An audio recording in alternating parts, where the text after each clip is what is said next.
for more so my benefit. This is not something that I have to where I can send it back out. So make sure that you are taking notes. I'll probably try and do a recap of any questions that we have, like any questions that come up on this live, but this is not necessarily, well, technically you guys should see the link there. I think if you click on it, you'll have access to it, but I'm just recording it for my benefit and just, to see questions, but you should see like a little thing that says it's recording. I'll say this, if you go to that link, you copy it, you save it to your playlist, you will have access to it. I just won't be resending this out. This is not something that is via our academy for me to kind of put to put it there and stuff like that. So I will not be sending out a playback of this, but you can click on it. Like you should see where it's recording. It's being streamed. If you click on that and you save that link, then you will have it to be able to watch the playback and go back to it. I'm just not sending out the recording.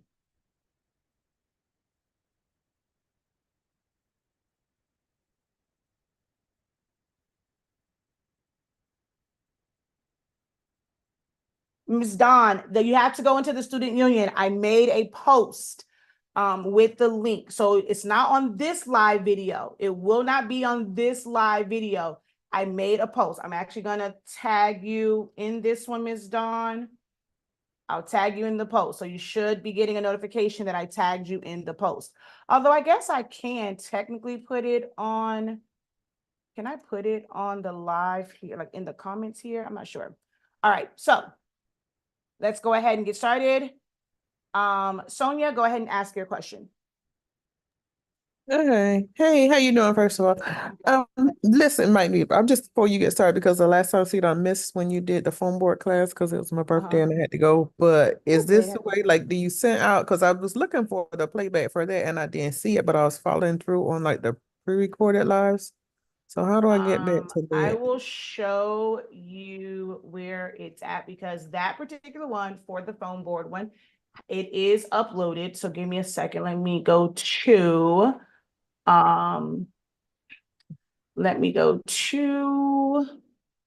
Thinkific and my dashboard. But I'm going to move it over to. All right. So it says, right, you can see my screen, right? Y'all should be able to see my screen. Yes, I see it. The very last one, it says Phone Board 101, 2024, and all of the playbacks are right here. Okay, I don't know. I'll go back and look, but I was looking for it. Yeah, so if you're in the phone board so you have to be in the 365 Creative Academy phone board creations program, and you go all the way down, and you should see when you have to hit the drop down, but it is there, Phone Board 101, 2024, and that's where the playbacks are. And there's actually, we're gonna have a session next week on the 30th. There's an 8 a.m. session and a 6:30 p.m. session where we're just gonna go over how to actually properly cut phone board. You should be able to register for the Zooms now. So there's an 8 a.m. and a 6:30 p.m. session on the 30th. So all of that is there, okay? Okay, thank you. Have access to it. Oh, wait a minute. Whoa, okay, there we go. Now, I think it was, who did I say was next? I saw the hand. Melanie Parker, go ahead. Okay, my question is, where it says line style, I'm in Silhouette already. Okay. Yep. And it's the line style. Do you ever use those? Oh, of course. All the time. So what is the corner? So you click on the corner, it says corner, end caps, and position. So what does that do? All right. So actually, look, I actually have something open. Actually, I guess I have to do lines. So I'll do it this way. I'm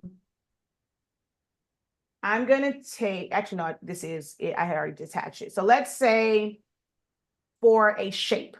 So your corners are for shapes.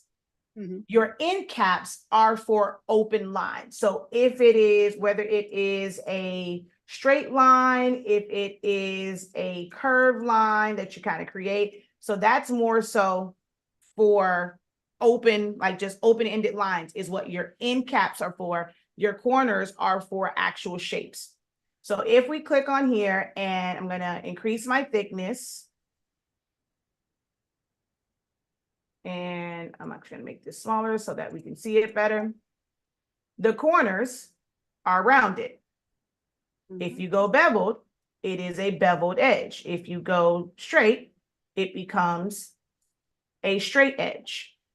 If it is just a line and we increase it, if it's on an end cap that's rounded, it's going to be rounded.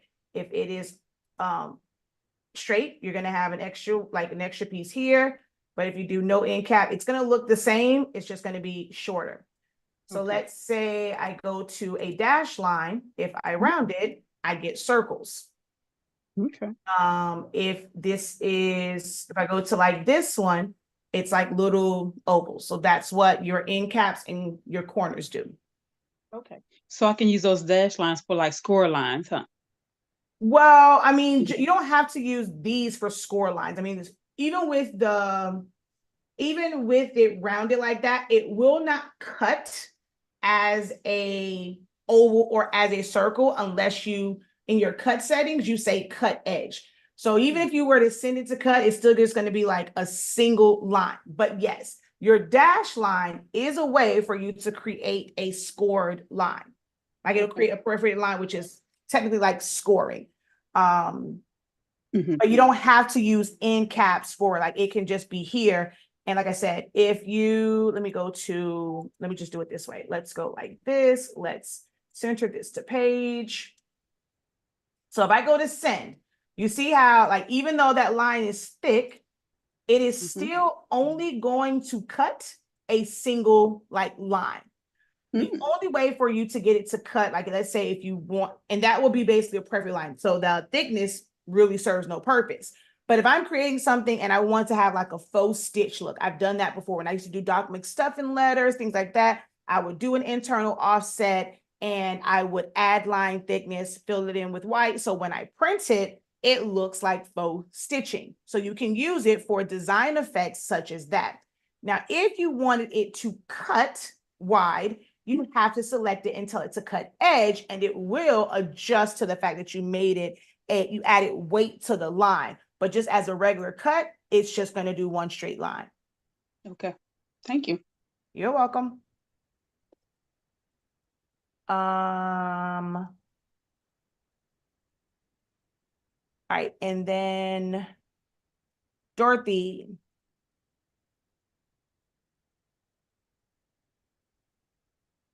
So you might hear the ding, and that happens whenever someone enters the room or exits the room. Hold on 1 second.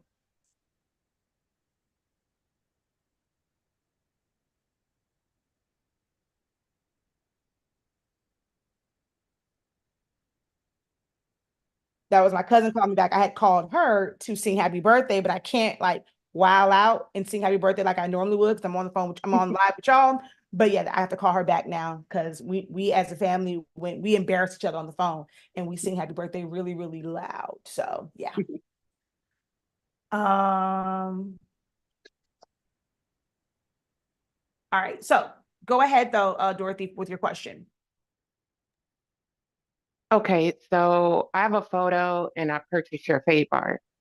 I am cropping it, but cropping it to the bounding box of the fade bar instead of the fuzziness of the fade bar.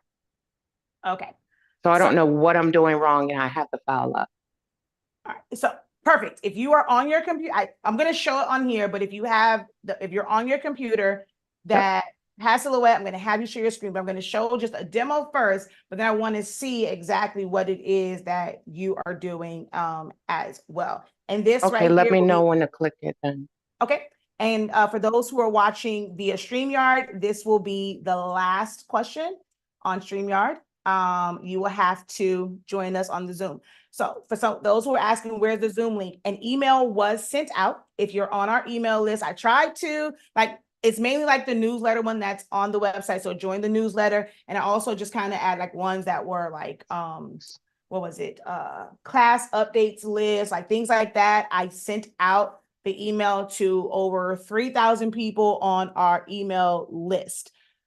We have way more than that, but like those are the ones that I figured in, like all of like repeat buyers, stuff like that.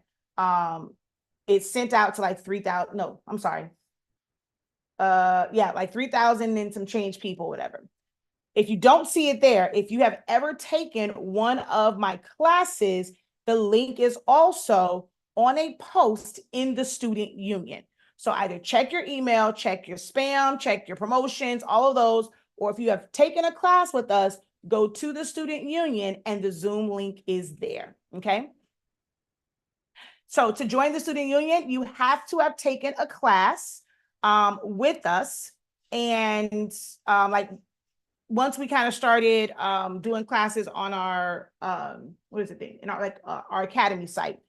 And whatever class that you have taken, it will be like on every single one of them, as long as it's not like a challenge, like not say a challenge, like the design challenges from last year, there is a chapter in there that says student union. And there is a code that you must put in order for our admin team to approve you to the student union. So you have to put that code in there in order to be approved. But if you've ever taken a class, go back to one of the classes on your dashboard and you will see the link for the student union as well as the code to be able to join the student union. You're on your dashboard, you don't see where to check. So access to the student union is not going to be on your dash. Well, it is. So go to any class and you should see something to access the student union and it will be there for you to join the group and hopefully one of the admins can approve you. You're just joining. If you're just requesting to join the student union, one of the admins will hopefully see it so you guys can join. If not, you may have to just wait till the next time. But this will be the last question that we answer while on the StreamYard. Okay. I got the one from 11 a.m. So no, not that one, because that was an email for the phone board class. This one would not be from 365 Creative Academy. It will be from HS Inc. 365. So check a lot of people said it was in their spam. So Keisha said it was in her spam folder. Quite a few people said it was in their spam folder. Check there. If you don't, go to the student union on Facebook. Okay. All right. So let's talk about fade bars. So I'm going to make a box here, right?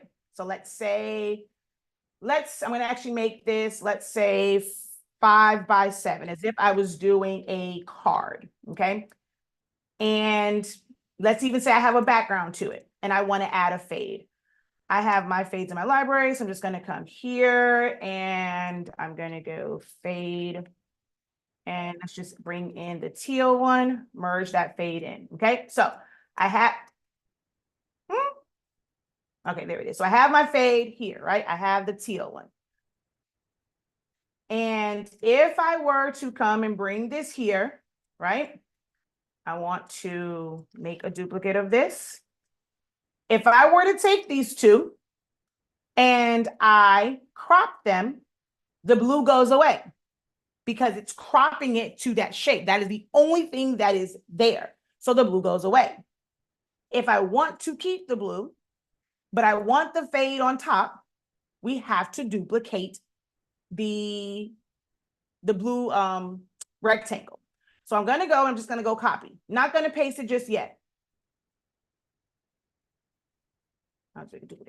And so I'm gonna select it and I'm gonna crop. I'm gonna get the same results, but I'm gonna go paste in front, and then I'm just gonna simply send that to the back. Now that fade is on top of that blue square, well, rectangle. Another way that I can do this is I'm going to, so let's say this was, bring it like it was to the front, right? This is so big to where I can't, if I click here, I'm still clicking the fade because this is a transparent box. We want to send that to the back. I'm going to copy and I'm going to paste in front. I'm then going to hold down Shift, click on the fade and I'm going to crop, where we now see the fade and we still see the blue. If it was a picture of some sort, so let's see, let me bring in a picture. Let's go to downloads. Let me go find me a photo.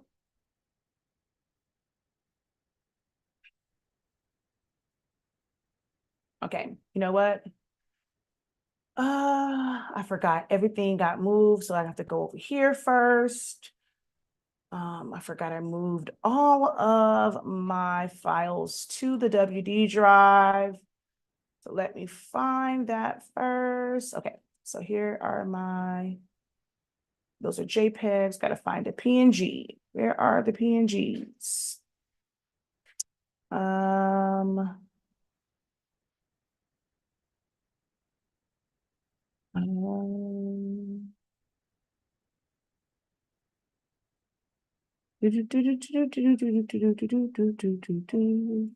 don't remember what this is. What is this?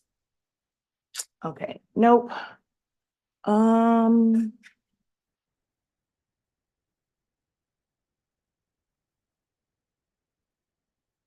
These are not the PNG version. These are the JPEG versions. Hold on. Where are the PNG versions? I don't want to go through. I really don't want to go through remove.bg. So I'm trying to find one where the background is already removed.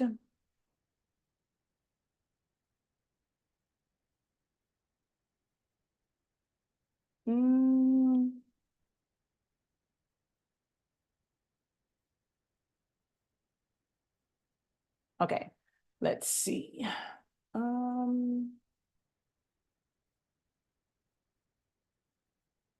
Okay, there's a picture of me. Yay. Did it come in? Okay, no, not yet.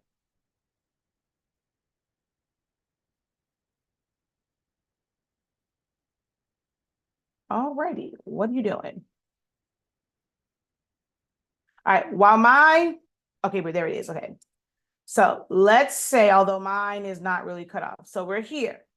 It's not going to, I'm gonna bring this to the front, and it's meant to kind of camouflage it. So the darker part will cover up the bottom of it so that it's not a sharp line. So it's meant to be on top. But if you wanted to cover like the bottom of a picture, one, you have to trace and detach it. So we're going to go select trace area, place our box, increase our threshold. We're going to go trace and detach so that it's contoured to the shape of the image. We're going to get rid of that. And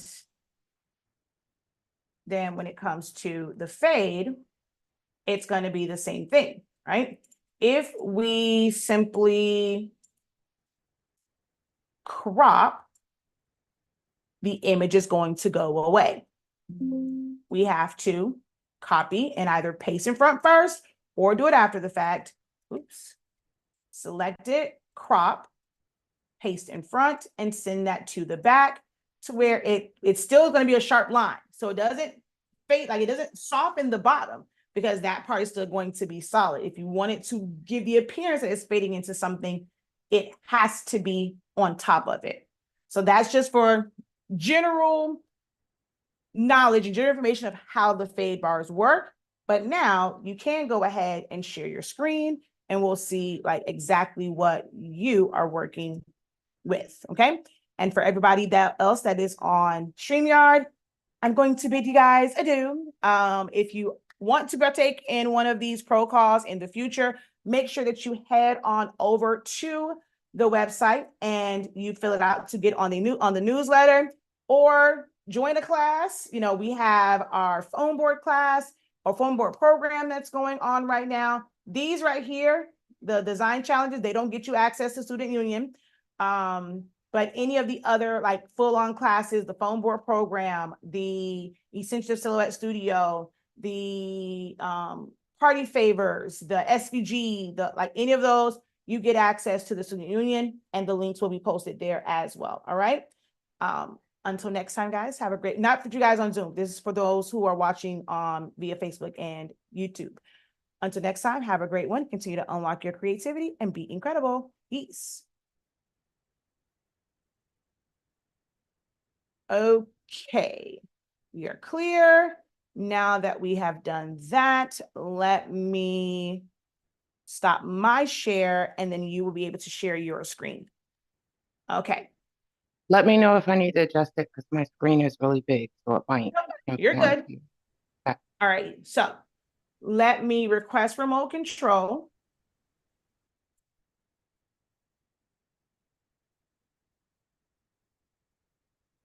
So now, for what I think that from looking at this, if you're trying to make the bottom and have that faded part on the bottom, it's going to end up making it a straight line.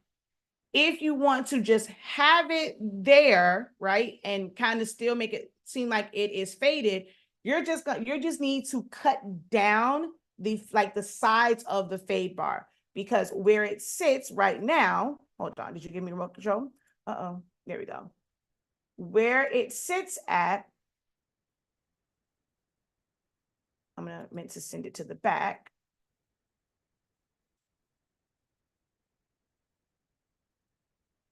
Once you crop it, it's still going to give you a sharp line. So if you're wanting that to just be a colored line on the bottom, you're going to have to technically bring the box past the fade bar where you're just cutting off the sides. So by that, I mean to select here. Hold on, son. I'm going to just duplicate it. Undo.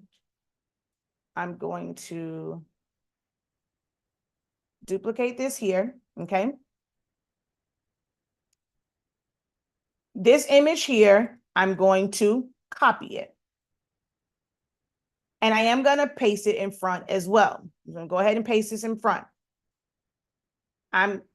It doesn't matter if you fill it with color or not. It really doesn't matter. I'm just going to fill it with color so you know that it is the top one.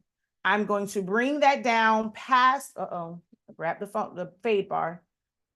Gotta make sure that I'm on here. I'm going to bring that down past the fade bar. And I'm going to make it no color. Hold down Shift, select the fade bar, and then we're going to, come on. Yeah, yours is kind of small. We're going to crop.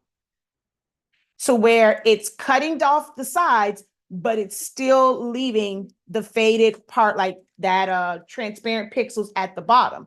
Because if you were to do it just the regular traditional way, you would end up with a straight line at the bottom instead of seeing the transparent pixels at the bottom. So we're going to go copy. We're going to select this and crop. Oh, okay. That's probably what, is that what was happening when you did it? You were getting the image, and it's because of the size of the fade bar compared to the size of the image. This is something that we definitely go over in Essentials of Silhouette Studio. If you have enrolled in that, we went over this extensively in the crop session. In the first crop one, a part of 30 days, but because we had questions like this in the refresher session, when we went over crop, we went over this part a lot with, in reference to the size and how size matters when it comes to something like this. So if you are enrolled, please, if y'all, don't just purchase these classes and not go and watch them, review them, keep a notepad, take notes, because I promise you, most of your questions are probably answered in Essentials of Silhouette Studio. If you are not enrolled, then I highly recommend that you enroll in Essentials of Silhouette Studio. But I'm enrolled in that class. Do you mean to modify subtract on like day 5? So no, there's a day that's for crop. So there's a day that says modify crop. So the cropping day goes over this. So I'll show you. Okay. Yeah, could you show me? Because I'm having a little problem with the YouTube and the dashboard and what correlates with what. Okay. So I'll share my screen. Actually, you know what? Actually, I have it up. I Okay, have yeah, it I already think up. right now you're sharing just your silhouette screen, so I can't see it. But we're Oh, gonna go, so let's say here, I did copy it. I'm going to remove the I color. can't. Okay, there you Okay, go. hold on. I'm gonna remove the color, and then I'm going to, even though it looks like nothing is there, you see the gray box, it's still there, and we're going to crop. So it's going to crop that down, and you can see now it's a straight line, and then I'm going to go paste in front, and then send that to the back. Okay, so the difference here, you have faded color still at the bottom here. Over here, it's a straight, sharp line. So if this is the look you're going for, you have to extend that box past the edge so that you're only cropping the outside parts of it and not the bottom. Okay. Okay. So now I think you're only sharing your silhouette screen. You would have to stop your share and then Reshare the other screen. reshare it, but you have to share like your entire screen so that I can show you where to go at for those. All right. Cats, go ahead and start while she's resharing. Ask your question. That way I can go right into that one once I show her where the things are on the Okay. essentials. Go ahead. So I'm sending it in the chat with the photos and stuff. Okay. So I got a template from, I can't remember if it was Etsy or where, Okay. of my son's 18th birthday. And I really loved that style and I kept trying to duplicate it. So I did put 2 other pictures in there. And then I kind of liked how you did the pictures behind that grad photo of those elements. Okay. So it's kind of combined in one, the questions of kind of like how to design with that type of stuff, if that makes sense. Okay. Are you trying to make okay, I'm so confused. Are you trying to make a fan and you want to know how to put the the gold and black behind the image? No. So, okay. So the first question is like the 18 invitation. Okay. Just how to kind of make some of those elements pop with using Silhouette Studio. And then just how to, for the grad fan, just in general, to how you put those elements behind the fan to make it a little different. Well, I'm not sure what else you want to do to the invitation because it's perfect to me. I'm not sure what else you're Oh, trying no, how to recreate it. That's what I was trying to do. Because Okay. I did the top part, the 18th and the birthday part was actually and the background was what it was. And then everything else, I found a font on what the font and found it similar to that to give it that lightning effect. In a different program, you mean? Yeah. Yeah, so Silhouette, you're not going to be able to ever get that effect. Silhouette does not have glows because there's no transparent pixels. So you'll never be able to create that effect that's on the name or like, or like that glow. You'll never be able to create that in Silhouette Studio. Oh, okay. Yeah, it doesn't do glows. Darn it, That's where, like for me, that's when like I told you like how to combine something from say Canva and then bring it to the studio. So I would create in Canva because Canva does have a glow, make it, small, save that as either a PNG or if you have Designer Edition, Designer Plus, you can save it as a PDF and then you open that up in Silhouette Studio and utilize it that way. Because I had to do that I'll show you once she stopped sharing hers. I'll show you how I had to do that for the game board that I did. So I will use Canva and then bring it in, but you can't do it in Silhouette Studio itself. Gotcha. Okay. And then the second one, it's just cropping. So I'll kind of I'll kind of address it in finishing answering her question as well. So okay. Thank you. All right. You're welcome. So for essentials, how it works is you have, oh wait, let me request remote control because I'm clicking on the screen and nothing's moving. All right. Here's your 30 days of playbacks, right? This says all 30 days. This is basically YouTube links. Like you said, it goes to all the different YouTube videos and they're in order by days. I left the calendar up. Is it here? Where is it? Oh wait, where's the calendar? It used to be up here. The But blank, are you looking for the blank calendar? no, not the blank calendar. There was like the actual calendar of like the 30 days and all the stuff that was like in like what each day was. The original 30-day calendar. I just see the calendar for January, February, March from the refresher. But I'll have to make sure I put that back up there because I'm not sure how I removed that. But if you look at like the website and like the days, so modified crop was day 6. It may have been like between day 6 and 7.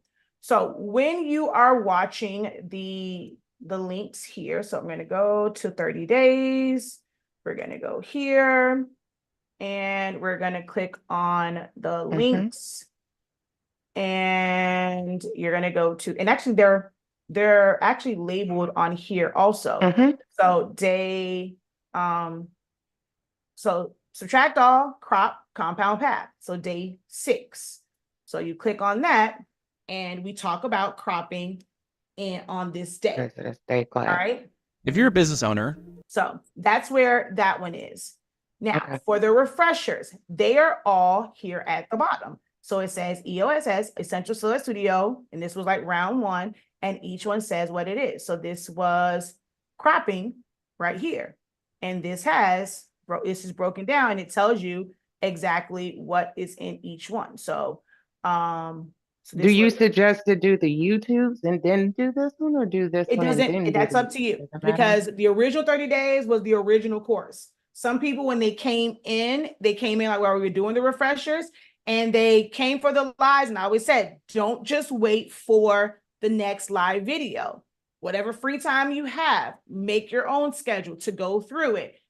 The 30-day is the best version because it was broken up over 30 days compared to the refresher. It was over 13 weeks and we combined a lot of lessons. So it was like boom, boom, boom, boom, boom. This review is not going to like break down everything. The 30 days is still the ultimate one. You have to create time. They're separate lessons, but you do have the playbacks because I did the refresher live and we were on the Zoom. So of course the playbacks are there. They're all equally as important to learning how to use Silhouette Studio. So that's up to you on which one you want to watch first. If you want to go through the 30 days, or if you want to go through the refresher, or you want to just wait for the reviews that we're doing now and then go back, but you have lifetime access to this. There is no rush to like get to it unless, you want something specific. So like, because you had a question about crop, you can go and watch both of those recordings about crop to get a better understanding of it.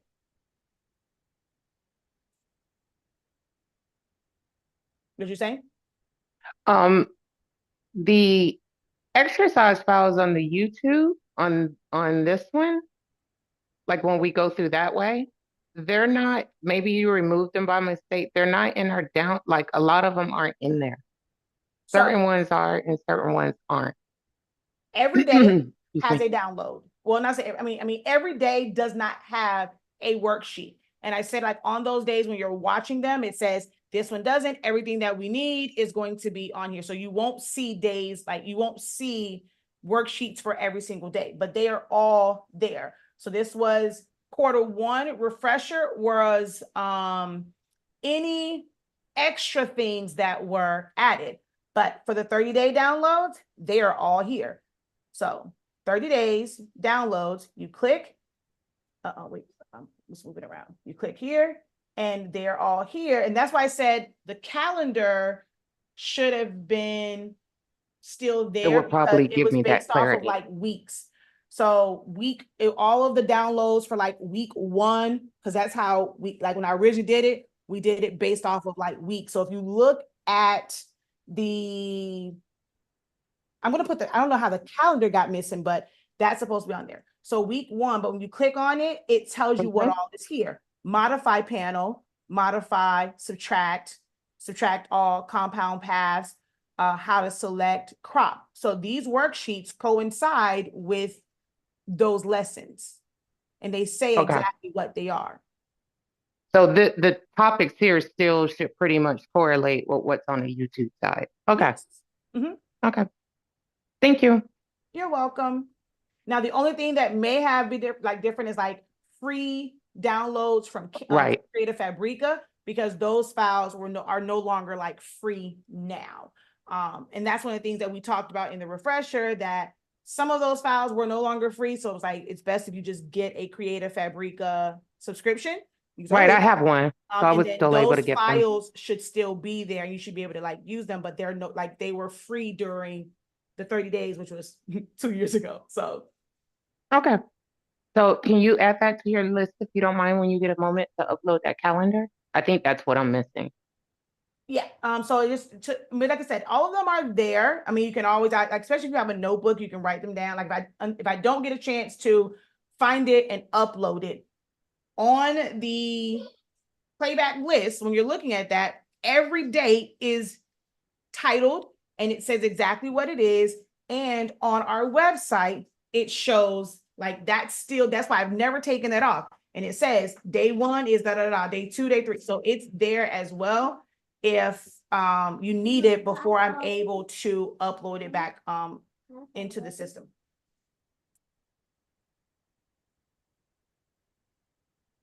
I'm sorry, Zanimani was trying to get the step stool. But yeah, I have to figure out where that calendar went, because that was the whole purpose of me leaving it, because it says like week 1, week 2, and not like for specific days. It was so that you can see what was what. So Okay, yeah, thank you. put that back in there. Yeah, I don't know why that is not there. Yeah, it was up here. Interesting. All right. So let's now stop the sharing. And so everybody here is just kind of coming on. No one else has questions. I don't see any more hands. I don't see any questions in the chat. Okay, so I see Keith. All right, so we're going to come to you next. Let me go back to I just have a simple question. go ahead. Is there some place to buy blades for the Foamworks cutters that are like generics where we can buy 100 of them rather than having to buy 20 blades for $18? 1 second, Keith. Come again? I'm sorry. I keep forgetting to put my phone on do not disturb, and it was on the business line. Okay, so I thought that I put a link for like the blades. You mean the 30-degree blades? Is that the one you're referring to? No, I'm referring to like the Foamworks cutters, the Logan cutters. Okay. You know, they take the specialized blades. Oh no, those, however they sell them, I've never seen like you can buy like 100 of them. However they sell their packs is the only way that I buy them. Okay, so there's nowhere else to find them generic. Yeah, I've never looked for them. I've always just gotten their blades. Okay.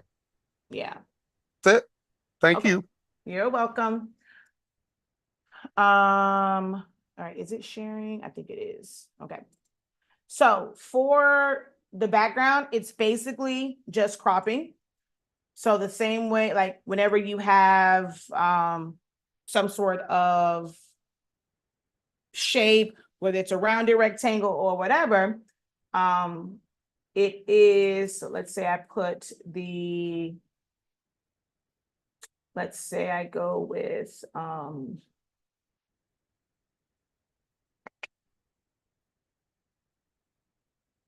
just going to do it this way.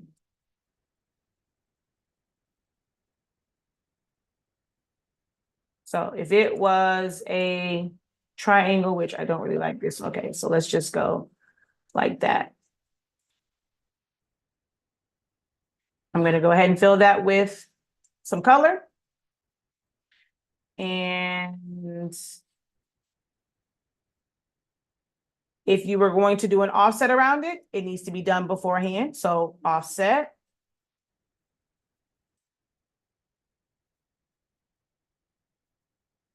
All right. And if that was, I'm meant to make it black. So to crop it, you have to do the same thing. You can only crop 1-to-1. So we could not go in and crop, like just crop all of this and it's to the edge. So we're going to go copy, paste in front. I'm going to remove the color, and then I'm going to go copy again.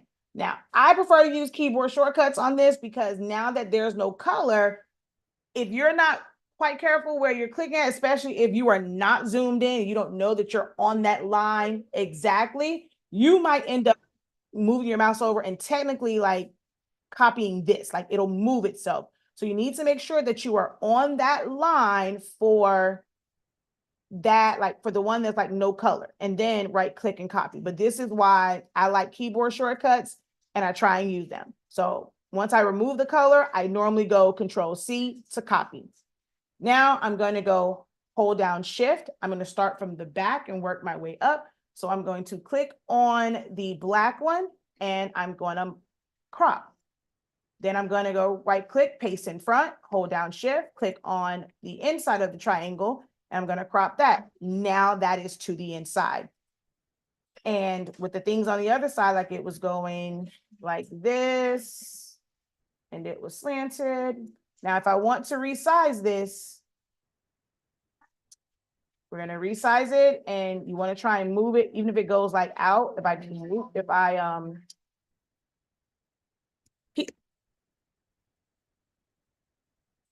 All right, so let's say I move this over here. I'm going to select them, move them to this side, and just align to the right and move it up and down. But if you're wanting all these elements that's here, now these, let's say if I had a bunch of them, I can crop these because they're going to be the same color anyway. So I can paste in front, hold down Shift, select all three, and then I can crop. And then I just crop them. And then we can make them a compound path or whatever and color them, or they could have been made into different colors. But everything is one-to-one when it comes to cropping. The only other way to do this where you're not cropping individually is to use the knife tool. But with that, you got to be careful that you're not kind of cutting into your shape. I prefer just to crop. And yes, it does take multiple. There is no quick way of doing it. There is no shortcut. If you have a million elements on there, you're going to have to do a million individual crops. Okay? If you do more than one thing, well, now with shapes, it's actually not that bad. We could do the shapes as long as they're not overlapping. So like I said, if it was these three and let's say one on this side, we could crop it because they're just shapes. But if a picture is involved, nah. And anything that's overlapping, you couldn't do it that way. You have to do them individually. So Okay, thank you.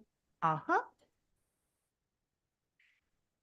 So yeah, stuff like that. If you can find a background that's close to like the style that you want, kind of like you did this one, just crop the whole background.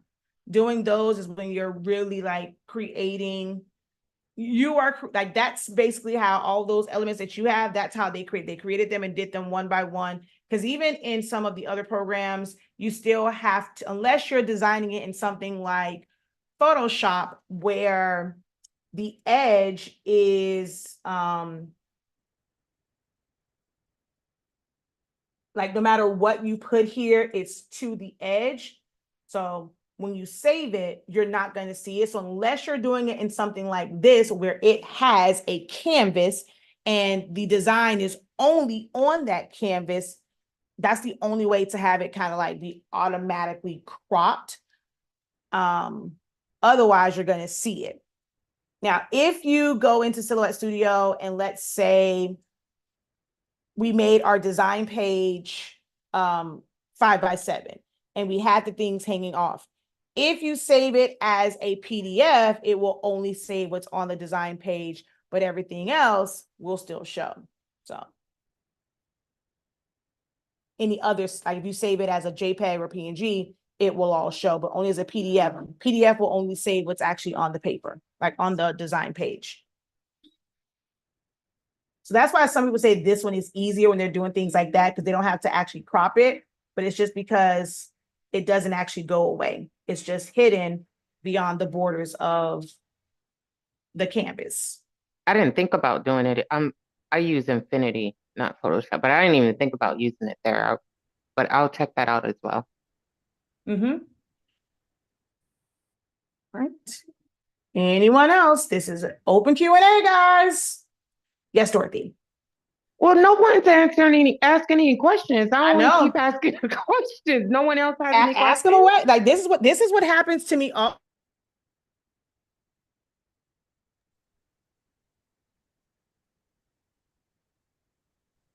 Oh, what happened?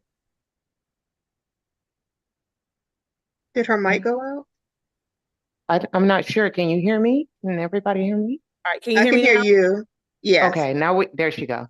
No, it was I made a mistake and turned off my monitor, and my microphone is connected to that one. So technically my microphone had no power. So yeah. But I'm back.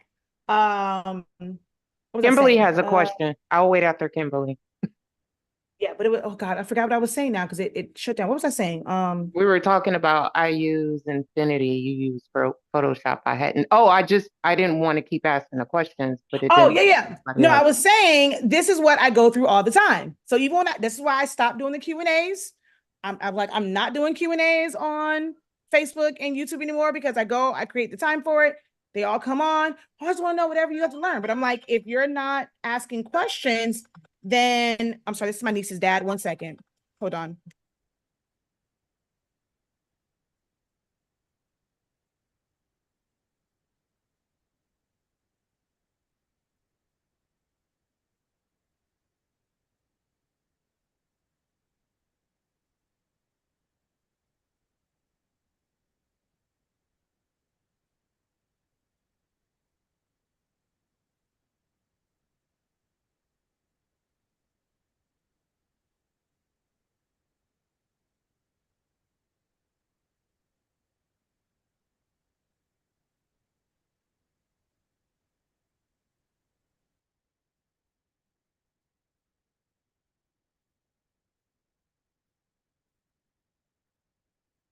Sorry about that. That was my niece's dad. Her phone is dead, so he called my phone because she's still here.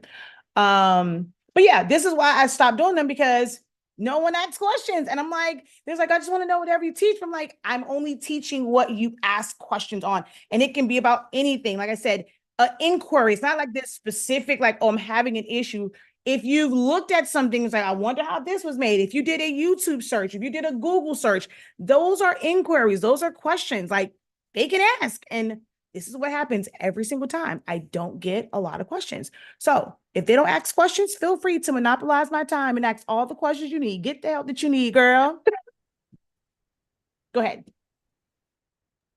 Kimberly has a question. You want to ask hers first? Okay, so Kimberly, okay, yeah, go ahead. I didn't. Hey, okay, Shakira, I walked in. How y'all doing? Hi.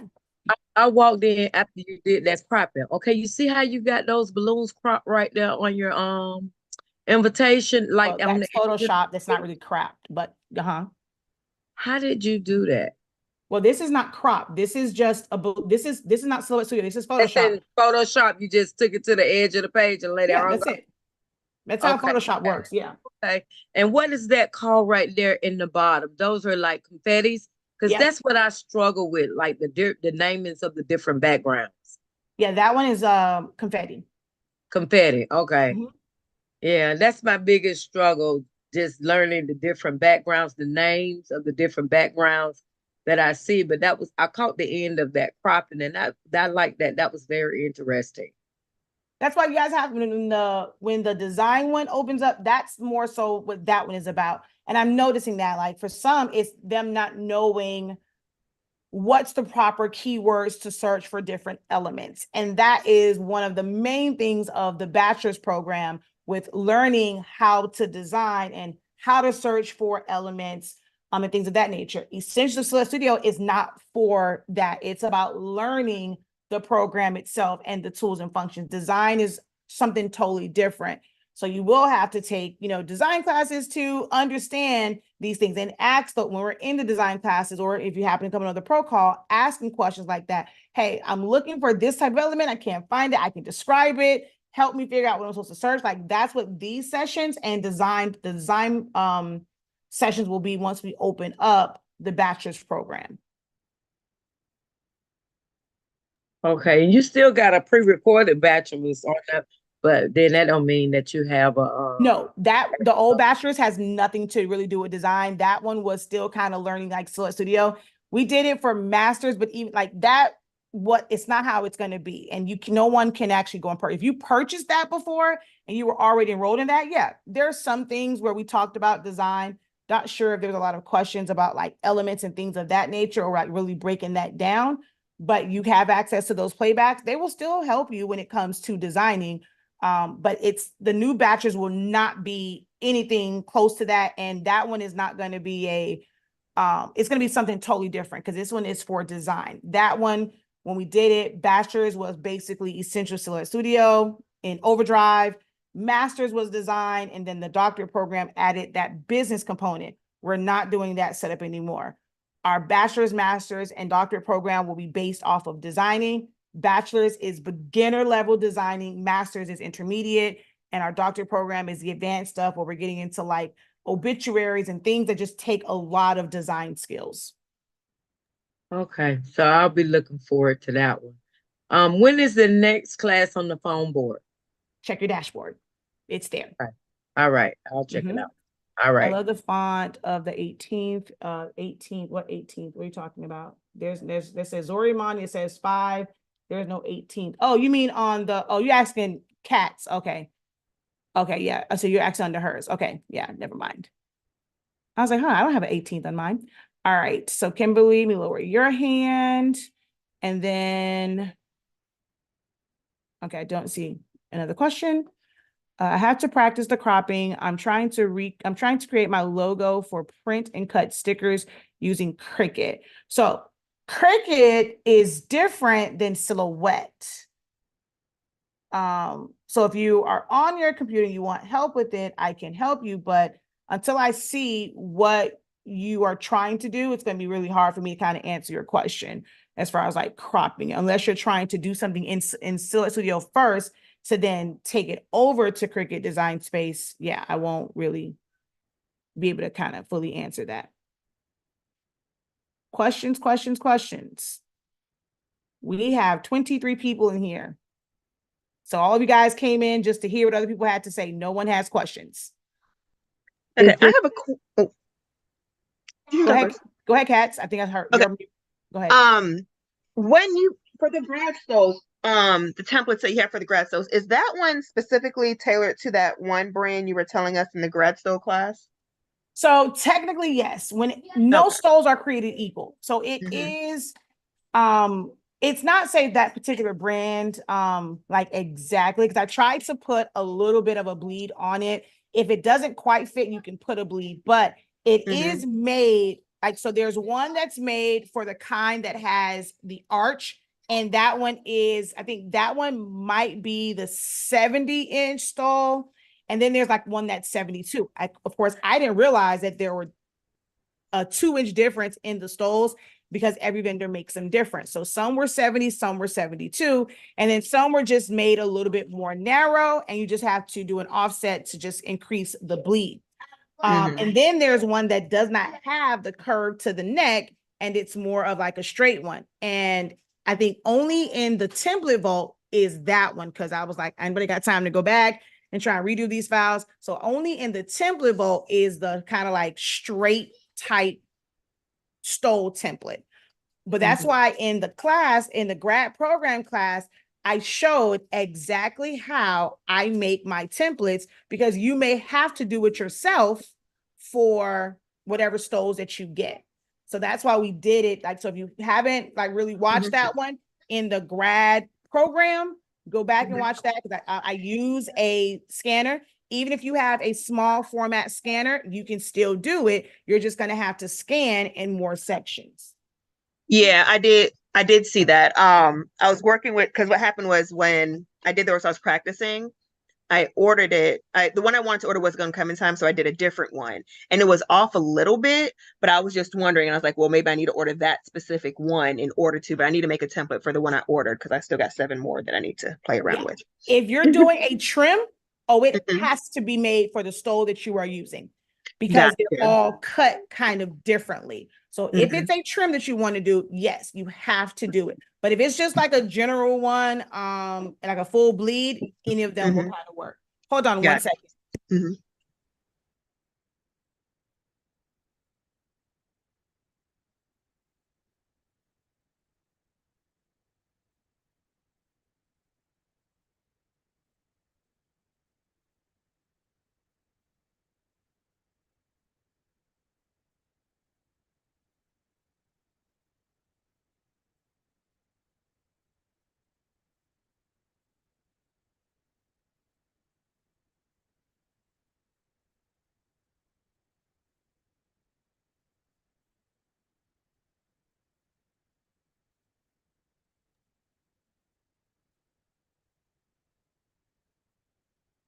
Oh, okay, my lease is leaving me tonight.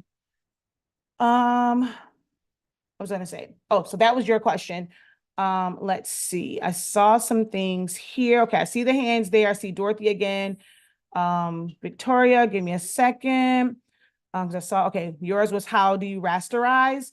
From what do you, so since yours was technically next on the chat, can you unmute to let me know what exactly you're referring to? What is it you're trying to do? Because some people say rasterize because of the whole DTF thing, and that's not the case. So go ahead.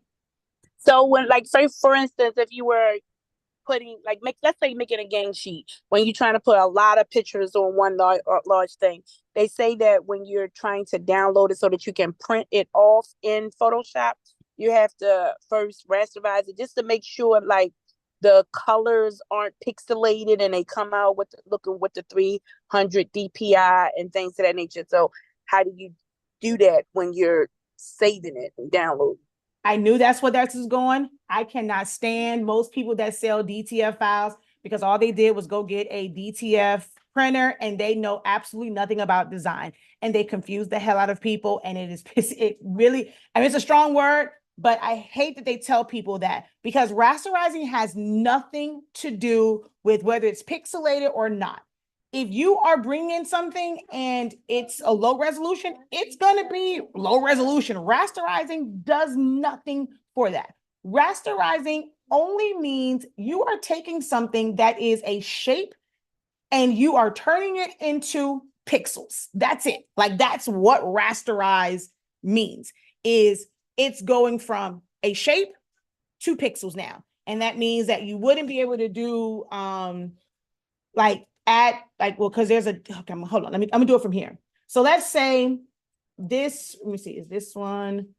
Okay, no, this is already like together. Let's do, um,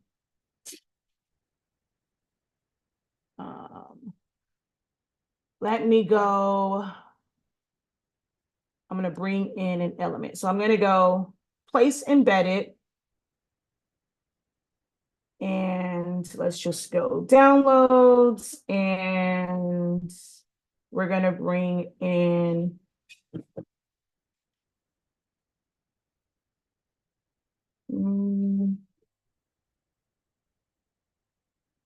okay, I'll just bring in this file right here.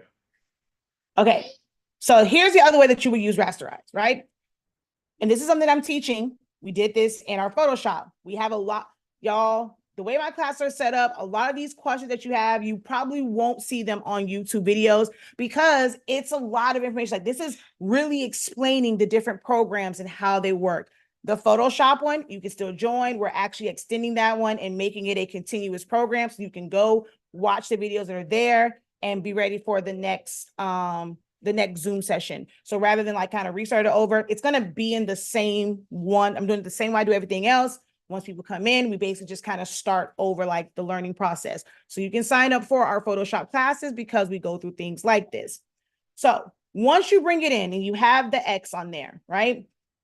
This on my layers panel, it is a smart object. okay? The way this smart objects are good, but when you bring in something as like you place embedded or you drag and drop, and it comes in as a smart object, it's not a true smart object. So I'm going to just duplicate this, okay? And what you would do here, we would rasterize this so that it's no longer a smart object, because there is no option to say, like, we can convert something to a smart object. There is no unconvert to smart object. So to make it where it's a standard layer and not a smart object layer, you rasterize it, okay? Or if you have certain elements and layer styles and you can apply it, and you'll do things like that to rasterize that and change it from basically a smart object. And then I would go back in and make this a smart object. And I'm going to now show you the difference between the two. If I were to click on the original smart object, it is a background, right? So I'm going to exit out of that. If I go and let's say I'm gonna add a layer, and I'm just gonna put a brush stroke on this. And I go to close it out, we hit yes. It's going to give me this save as. I'm gonna still say save as, but when we come to the original, nothing has changed. It's not there because you can't, it's never going to truly save it. Now, the one that I rasterized first and took it out of being a smart object, and I rasterized it and then I made it a smart object, we're going to click on that. We don't have the lock. It is a standard layer just inside of a smart object. If I now go take my brush across that, and I exit out, it's going to ask me, do I want to save it? Of course, we want to save it, but we're going to see those changes. So rasterize in the context of Photoshop, it would be to take something that is a shape and turn it into something that is pixelated, like it's made, now it's something that's made of pixels, or you're making it a bitmap, or to convert a smart object into a standard layer. That's it. That's all. It doesn't improve the quality. It doesn't do anything as it relates to DTF. You can bring in anything and just put it as long as it is sized. Now, the other thing where some people may say, okay, well, raster, hold on, the dogs, it's fireworks and they're going crazy. Hold on.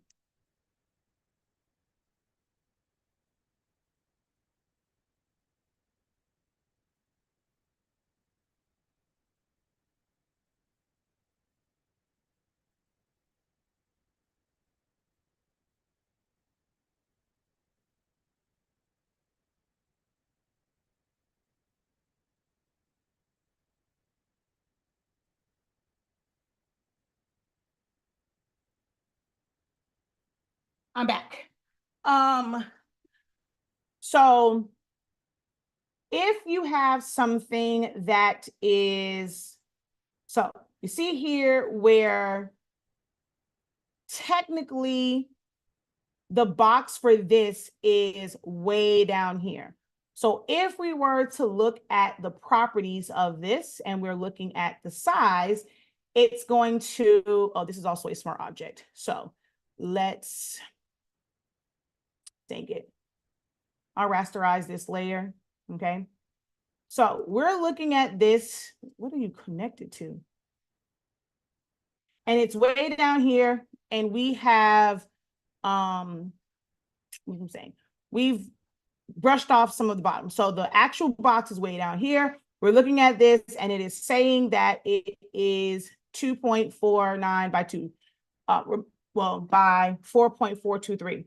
Remember, when I first did this, even if I go to this one, you can see the size, but you can't change it because it's a smart object. So to make that a standard layer so that I can see all of the values, I can control all of them, I have to rasterize it to turn it into a regular layer. But if I'm like designing, I can have something there as a smart object, as long as I know it's the right size, and I can still create a gang sheet. So here, I'm going to now apply this layer mask. And actually, so let's do where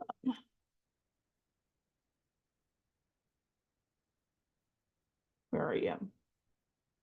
I want to, where is it? Oh, so I want convert smart objects. I want to go now to a smart object. We see right here where in this list, there is no option to rasterize. So that's why you probably don't see it where your element does not require rasterization.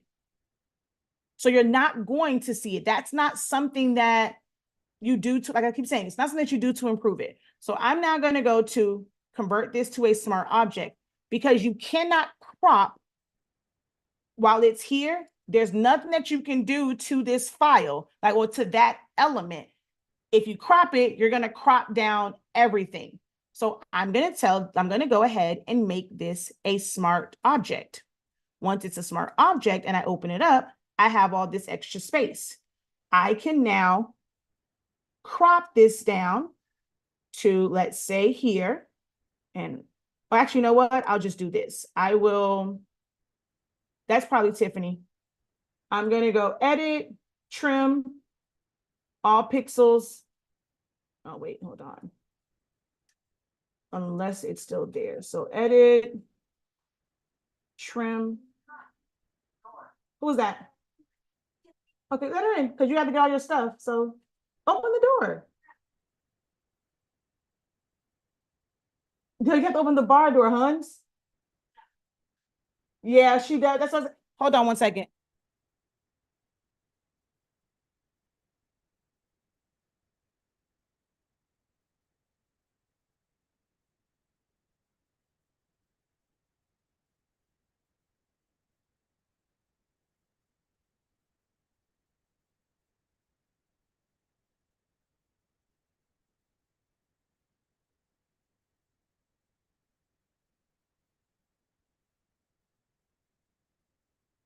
All right, sorry about that. So I'm going, okay, I don't know, I guess it's still something there. I'm just gonna crop it down to here and to the sides. And there we go. I'm gonna exit out. Yes, okay. Now, this one is now going to say window properties. It is 2.437 by 2.987 is this one. Whereas with this one, it said like it was the same one pretty well. Where is the other one? Okay, this one. Nope, that's not that one. Oh, these are all small. Where is the other one? Did I delete it? I guess I deleted it. But the size is different. But you can see now where the box doesn't come way down here past the transparent. When I click on it, the box is right to the edge.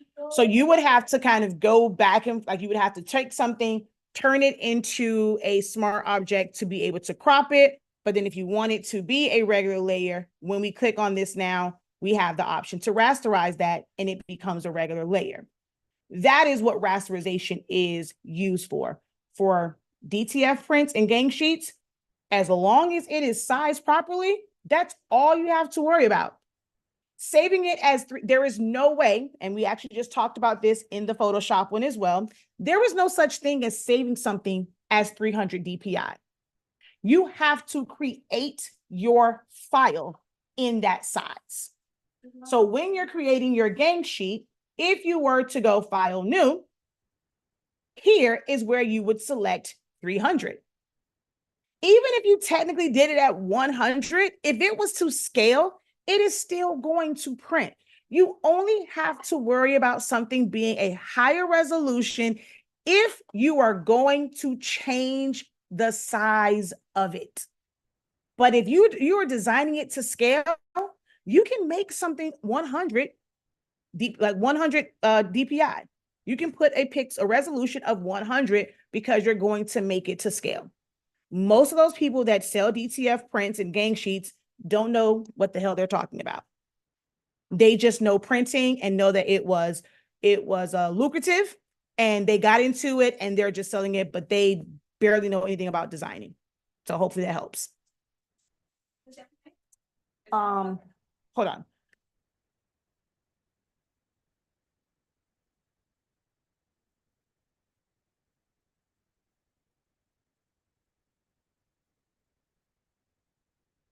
All right, sorry. My niece is packing up her stuff. So does that help?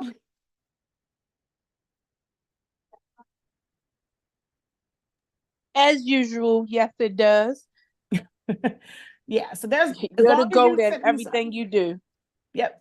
As long as you set this up, if your, let's say their width is 22, I normally do 21.5, and whatever your height is. And even if you need to add to it later, that's fine. You can always adjust the canvas. So let's just say we start off at like 36. This is where you put 300 at, right?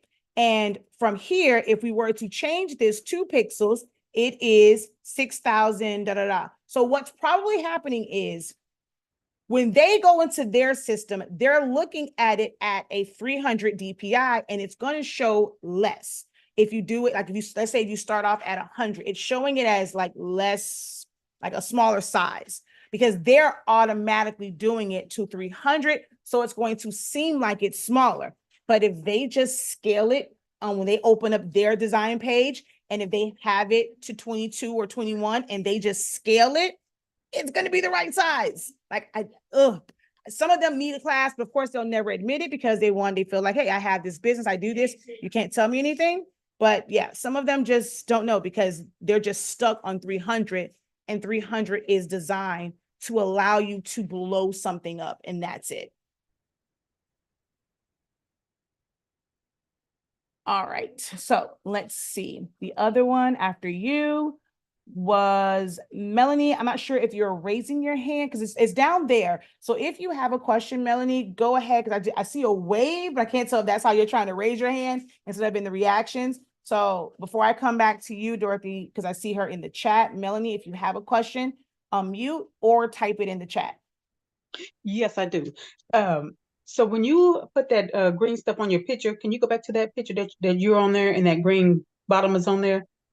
What? Wait, this or we said, so which one now? It was your picture on there and you kind of okay. cropped it In with silhouette. All right, there we go. Yeah. Okay, so you a while ago when you did that, your picture went blank and then you hit something else to make your picture pop back up. What did you do to do that? I copied the original picture and then I just hit paste in front. So when I crop it, it's going to go away because what crop only leaves one result. So it's going to get rid of basically the back, whatever is the smaller image. So I had to paste it back in front. So you have to copy first. If you are going to crop anything, whether it's a fade, if it's some other type of like picture, you have to copy. You have to copy it first. If not, it's going to go away. Okay. And then the other question, like when you're typing out a word and then you try to go and change the font size on it, if you blow it up, you can't change the font, can you? Or if you modify it. So if you ungroup it, if you release compound path, if you make compound path, if you crop it, if you subtract it, any modification where you take it and it is now a path, no, you cannot go back in and change the text. It has to be a text mode. So for all of my design and silhouette students, what do we do to all text?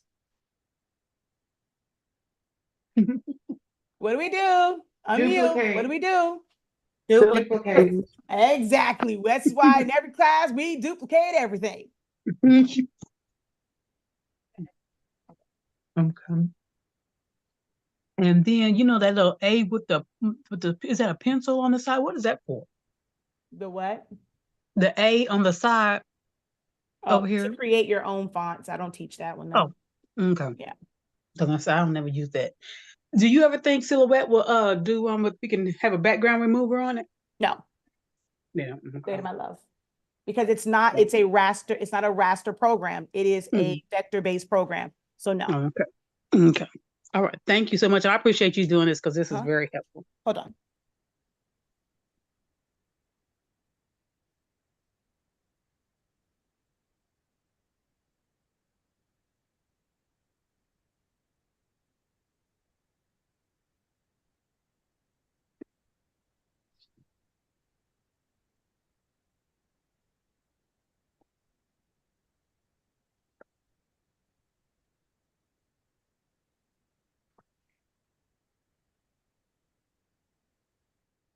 I thought I had my niece for one more day and they came and took her. Okay, I'm sorry. Go ahead. I said, thank you for doing this. I appreciate you because I've learned a lot today. You're welcome. Thank y'all Mhm. y'all can think. I don't know if she wants to reveal herself, but there was someone in Atlanta that reminded me of these. And I was like, you know what? It's been a minute since I've done these. So Well, thank whoever did it. This is awesome. You're welcome. Okay, so there was Dorothy. Because I think I answered your question, Princess. So then Dorothy, you had another question for me? Victoria, hand is up. Did you I answer answered her hers. question? Sure, hers Okay. was the question about the raster eyes. Yeah, I'm trying to lower it now. I got it. Okay. Yeah, I answered Princess's question. So number one, do you offer infinity classes? No, I cannot stand affinity. Number two, do you go, I didn't see it, though, do you go over the rhinestone panel, any Yes. essentials, or is that not part of? Yes, I do. It's there. Okay. Okay, I just haven't gotten, I was just asking. Yeah. And then Rhinestones, I was I'll having tell a, you exactly what day. It is day 23. I haven't, yeah, it's way down there. I haven't gotten there yet.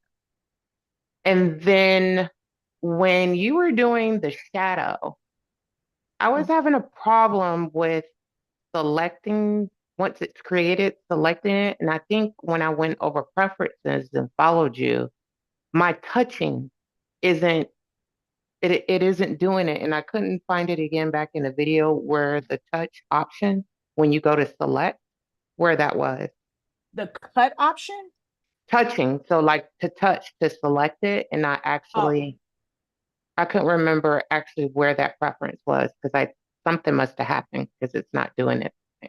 Okay, so here's a couple. Well, that's not the one that is cropped down. I think this is the one. So when it comes to shadowing, if you don't release it, you won't be able to select it. So if you're doing it with if you're doing it with the shadow tool. Now, if you do it as an offset, that is different. So of course you have to, if an image trace and detach, if not, your shadow, which, where did it go? Here we go. Your shadow will be nothing more than a box. So if you're using the actual image effects shadow tool, it's going to be simply a box because that's what that is. You haven't traced and detached to contour it. So then we come here and we use the shadow. You can use pan to move it around. You can't just click on it, right? So if you click on it, you're going to be moving the whole thing, right? It's actually because you're outside. If you want to select this and move the shadow, you have to click on the image and release shadow, and now it becomes its own individual element. And then once you finish and got it where you need it, you need to regroup it back, right? To make it all one. Or, I mean, as far as getting it where you need it, you can either just use the pan shadow and move it around. You don't have to release it to move. You can use pan, and pan will allow you to, it'll allow you to move it wherever, because you're going to pan it, as long as you grab that white circle in the middle. But now you can also release it. And once you release it, you can move it too.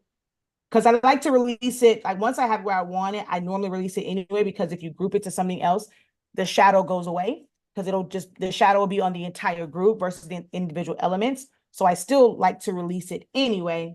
But yes, if you want to keep them together, now you have to group them back. Okie dokie. And so once you do that, it's the same as if you did an offset, added color, took the transparency down. So then they operate like the same way at that point. All right. So the next question on the on here. Oh, wait, go ahead, Melanie. You're unmuted. Oh, that was you, or does that Dorothy ask the question? I don't even remember anymore. Okay, so you muted. All right. So I popped in late and trying to figure this out. I've only had one silhouette class last Wednesday. Okay. So yeah, but you can ask any question, any projects you've had issues. Like, so again, this is an open Q&A. You saw we've gone through Photoshop, Silhouette. If someone had like a website question or printer, it's an open Q&A is what these ProCalls are whenever they pop up. Okay. I'm designing in silhouette, then take it to Cricut to cut out. I don't have a question yet because I have not set up my design to Cricut to print and cut. So, well, I guess once you're doing it and you run into an issue, then let me know so that I can help you if you run into an issue with it. Let's see.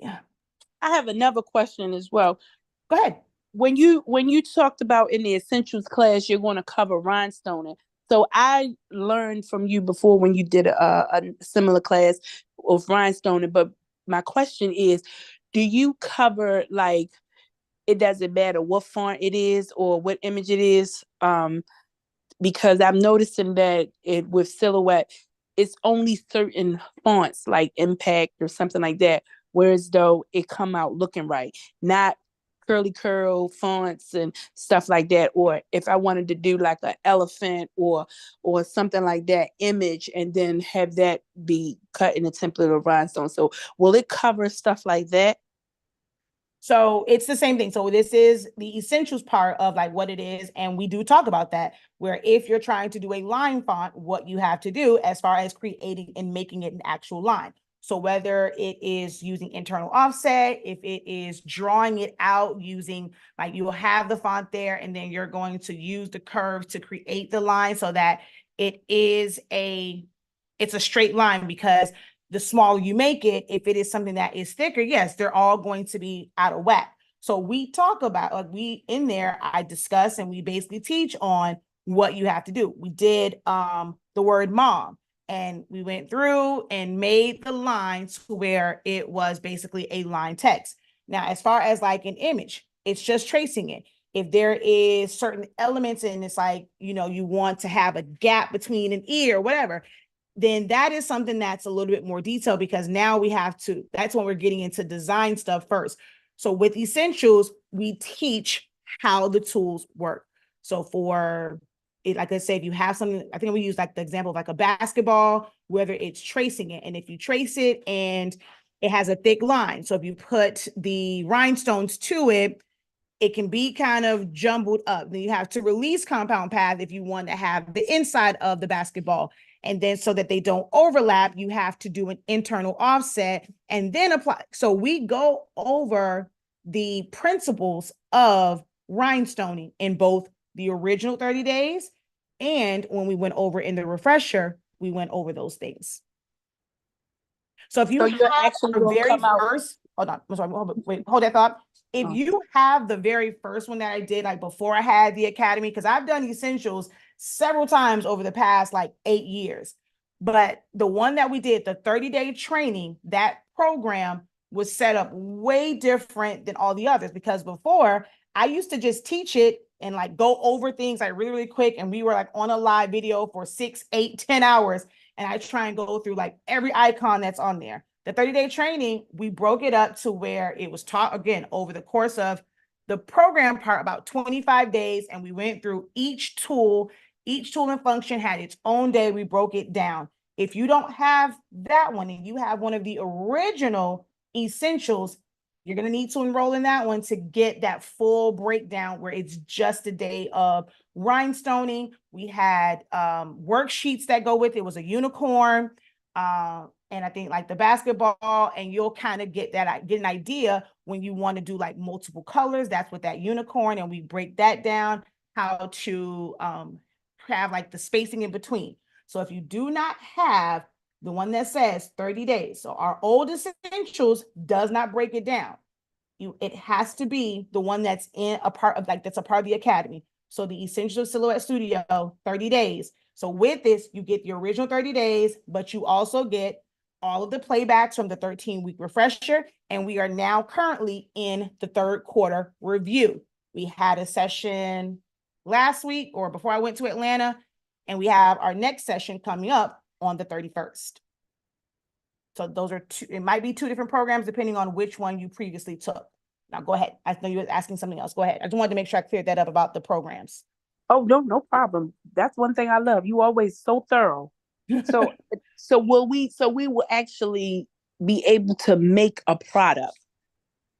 And I mean, like I said, what is it? The unicorn is in there, the word mom.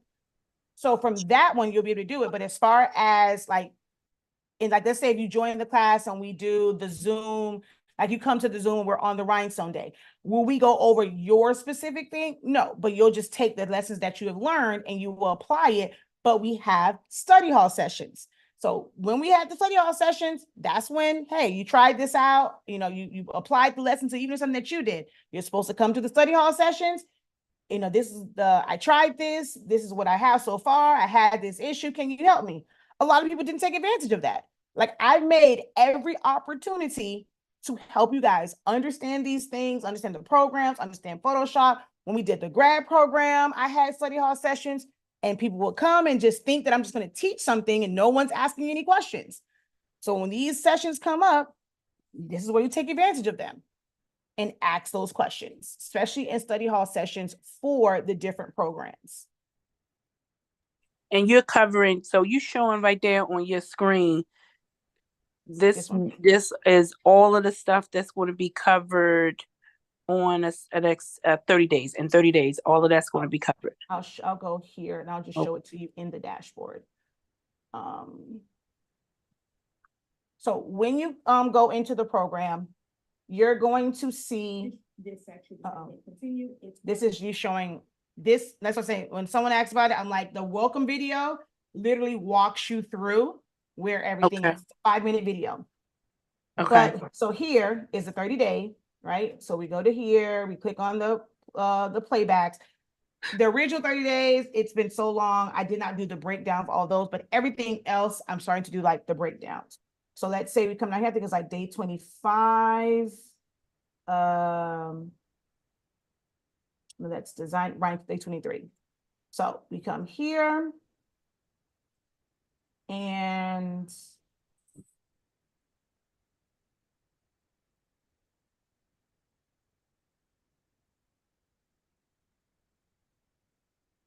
the system sees it in a different, right? So this is where I was like talking about like gaps. So we did the Mickey ears. So all of this, I think we end up turning kind of like into one. I broke it down. So I did the Mickey ears, tracing it and doing that. Then if it was radio, we talked about that. We did Barbie and how we had to, so I wasn't mom. So Barbie and how we had to go around that so that we got the line art.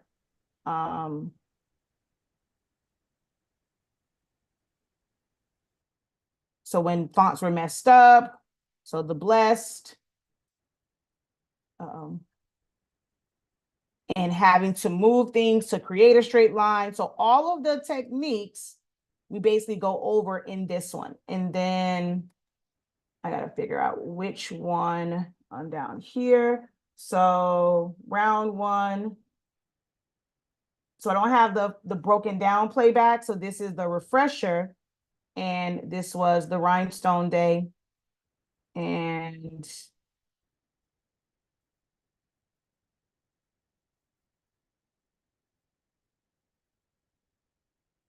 so we go over that.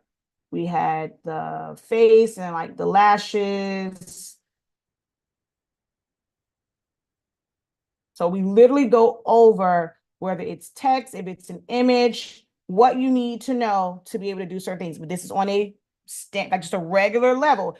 I don't really do I do rhinestones, but I'll be honest, like Silhouette Studio is great for really, really basic things. Some of the things that people want to do with rhinestones, Silhouette Studio just really isn't the best program. You need to invest in like the rhinestone wizard, which means you have to get Corel Draw. The rhinestone wizard, I think, is like $500. But if you're doing a lot of rhinestone stuff, then it's worth it.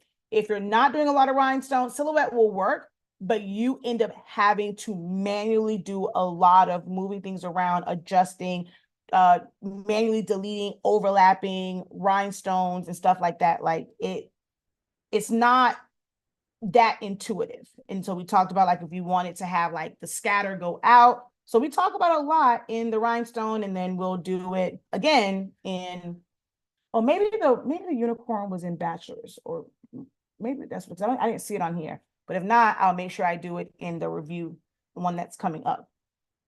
But it's not going to be, I can tell you now, rhinestones will not be a full day. It will be combined with something else because this review one is only 9 weeks. It's not 13 weeks because after a while, people stop coming. So just from my experience in like what happened last time, looking at when people started falling off, our last couple classes, we went to where we had a few people in class. So I'm like, I'm not doing 13 weeks because obviously people's attention span doesn't go past really like 8 weeks. After 8 weeks, the numbers drop significantly. So this time around, I'm only doing 9 weeks. Will you be doing anything with Corel Draw and all of that? No, With I the- don't do Corel Draw. I don't teach Rhinestone Wizard. Okay. Okay, Cats and then Miss Sonia. Do you work with WordPress for websites? I don't. Okay, so yes and no. I don't teach it because I have to use it. I did it kind of before. So an e-commerce site, my Shopify setup was a lot easier.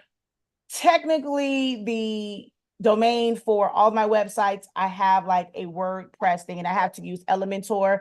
And I kind of somewhat set up a site before, but once I got the Shopify, I kind of abandoned it. So I have some that are like sitting in the cut. They've never been published. So I am familiar with it, but you need additional things like Elementor. There's a lot of plugins that you have to put on there so that you don't have to code, kind of starting with some of their, like through Elementor, they'll have certain templates and things like that. But that's for standard websites, not really like e-commerce like Shopify. So you wouldn't use that to kind of set up your stuff for your Shopify. It's when it's a standalone program.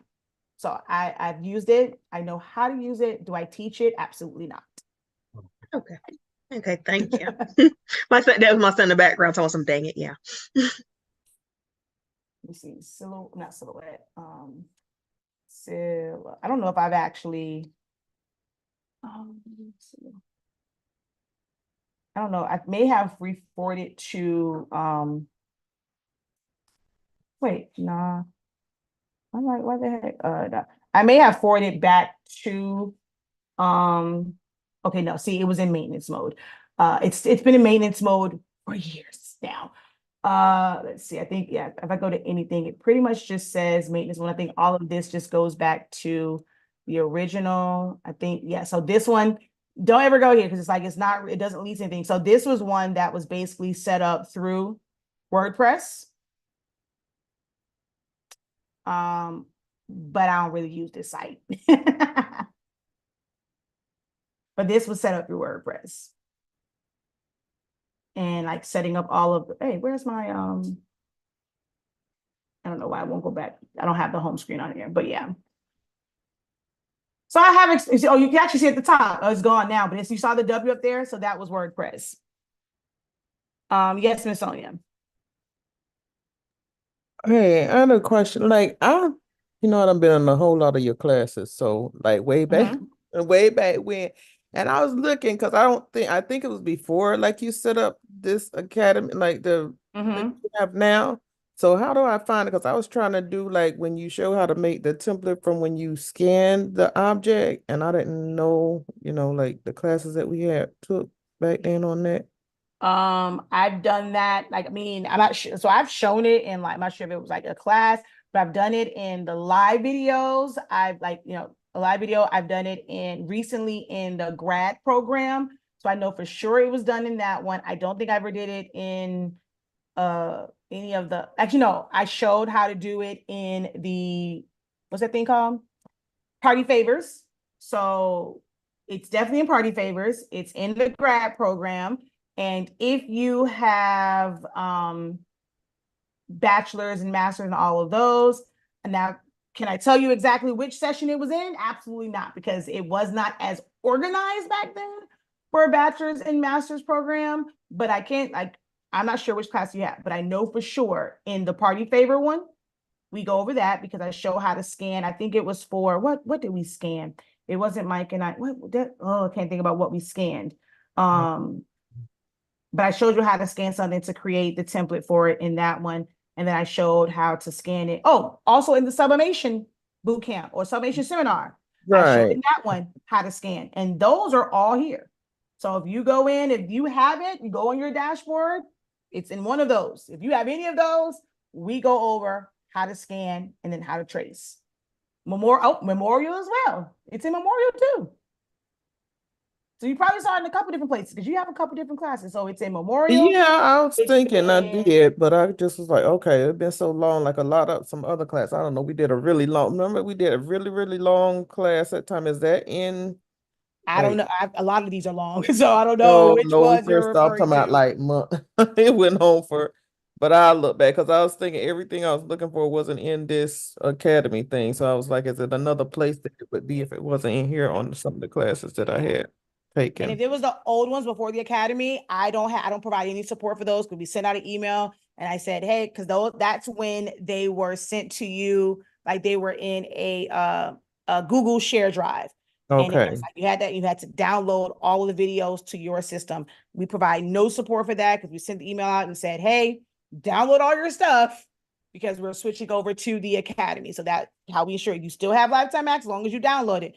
If you did not download it, we don't resend out links to it. Then you just have to enroll in a new class. But like I said, Memorial, grad, the sublimation boot camp and seminars, the party favors, I said grad, they all go over scanning and tracing. Okay. Yeah. All right. Okay. Okay, so the next one I hear, I do have a technical point. Wait, I do have technical information.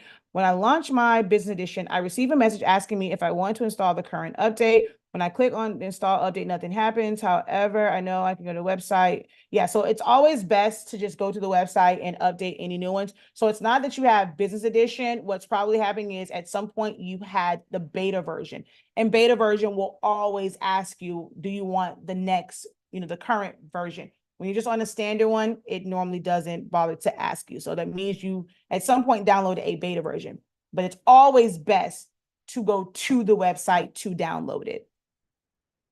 Yeah, it's not even a matter of it being annoying. It's best to do it that way. You always want to go to the site to do it. Never do it from the little pop-up that comes up. Yes, you can use the shadow tool on anything that's there. Shapes, pictures, text, anything that's there. I got an email about an update on my Silhouette account where it has been enabled. Will it affect designs? I have no idea. The way I've done in the past, I have okay, so you're saying you got one to do the update, but it says that I have 4.5 to avoid download failure. So yeah, they're probably just sending it out as like a precaution. I don't check emails from them because they've run into like any issues. They would prefer, so they were going to send out emails. They would prefer that everyone is on the most updated version. Like sometimes when you call like, hey, I have no more upgrades, and they'll try and get you to, hey, I can't, like I have an old system. I have to stay on this version. Just reset my upgrades, and then they'll do it. But they're always going to try and push you to the newest version, even though they know that sometimes those new versions are crap and then you have to roll back. If you get an email about it, don't worry about it. If your system is working, it's fine. Some people, depending, they don't know which version you have. And there have been versions where there's glitches, like a downloading from their design store. And some people will go and they'll download and it just gets stuck. Now, if they have made their system where their store only works with the current version that's kind of jacked up, then you have no choice. So I have no control, like no one has any control over that. I don't really download a lot of stuff from the design store. So that is an update that would never really affect me. But if they've made it that way to where it's just going to spin and spin and spin, if you're not on the current version, that might be their way of forcing people to go to the new version. But everybody's computer can't go there. If your system is working, don't worry about it. Just keep using it. But if you're someone that likes to save to the library, We know, I talk about it all the time. I do not recommend that you save files to your library. I only use files for maybe like elements, certain templates, but other than that, I really don't use it at all. And I don't recommend, I don't trust it. So I don't recommend saving to the library. I've always been very vocal about that. Let me answer the other question here before I come back to you, Dorothy. I have a 16x20 press. When I press larger prints, I keep getting white line. That is going to be mainly, it's two things why you're getting that and when you're moving it. Actually, maybe three things, depending on if you're using a board. I do not understand why people tell people to use hard boards. I've done so many videos showing that you don't need it. When you look at your heat press has a soft silicone pad. Putting that hardboard there makes it where you don't have the right pressure, and the way that the heat press touches it, like in that section, it's going to start to sublimate in that area, like just from the radiating heat. So when you move it, there's no ink there because it gassed off. How sublimation works is once it's heated, it starts to gas off, even if it's radiating heat from the sides. That section where the edges of the heat press is, it will radiate, and then there will be no ink there to transfer. When you are using the hardboard, you're making that line of demarcation even more prominent. I don't use it. It's not needed. Either tape it down really good. I use like, bigger paper. So I get like the big craft paper. You can get like there's a white version of it. Like the paper that teachers use. It's not construction paper. It's like the bulletin board paper. So you can use that. Newsprint. If you have some places like, if you have like what's it called? A newspaper plant like in your area, they will sell you blank newsprint. At least I know the Miami Herald used to. Or you can just get the brown craft paper, but that does kind of have a little smell to it when you heat it up. But that's only what I use. And I've done plenty of videos where I'm showing that. So it's one, if you are using the hardboard, which can be causing too much pressure because you still have your bottom platen and that's soft. And then now you're adding the hardboard. And when you close it, even if you lower it to the lowest pressure, because you're now adding another element and the thing that you are pressing, it's still going to be too much pressure. So hardboard and pressure are the worst culprits when it comes to that. Then it's the paper that you're using. All papers are not created equal. I can tell you that on a speaking paper, as long as you're not using too much pressure, you won't have that issue. We've done a bunch of demos demonstrating this where I have press it in sections and we don't have that line of demarcation. If it's just a matter of you pressing. Now, if you are taping it together, that's a whole nother thing. And you might be taping it together incorrectly where you have some gaps. If you're butting it up and you're not overlapping, then you're going to have those white gaps. So that would be four things. Hardboard, too much pressure, the paper that you're using, or how you're taping it together. Okay. So now out of those, let me know which one of those you're kind of doing. If you're using a hardboard, let me know. If you're not using on speaking paper, let me know. And if you feel like you're using too much pressure, let me know in the comments. Okay. Can you show how to save outside of Silhouette, please? You just go to File, Save. So File, Save As. Save As, and then you would save it as a regular file. This just goes to your computer. So you go Save As and save to your hard drive. So whether you're saving it to your hard drive or like me, I'm not on my actual C drive. I have a MyCloud Home. Or if you have a jump drive or an external drive, you still click Save to Hard Drive. And that's how you access anything like that you can save to. Hard drives, USB drives, Google Clouds or Google Drive clouds, OneDrive clouds, Dropbox clouds, and you'll see them here. And then you just save it. You can save it as a Silhouette file. If you have Designer Edition or above, if you have Business Edition, If you have Business Edition, you can save it as an SVG, a PNG, a JPEG, or a PDF, but you have to have Business Edition. So just File, Save As, Save to Hard Drive, And that is how you save not in your library. Okay. No hardboard, could be the pressure. Are you using Honestly Speaking summation paper or a different brand?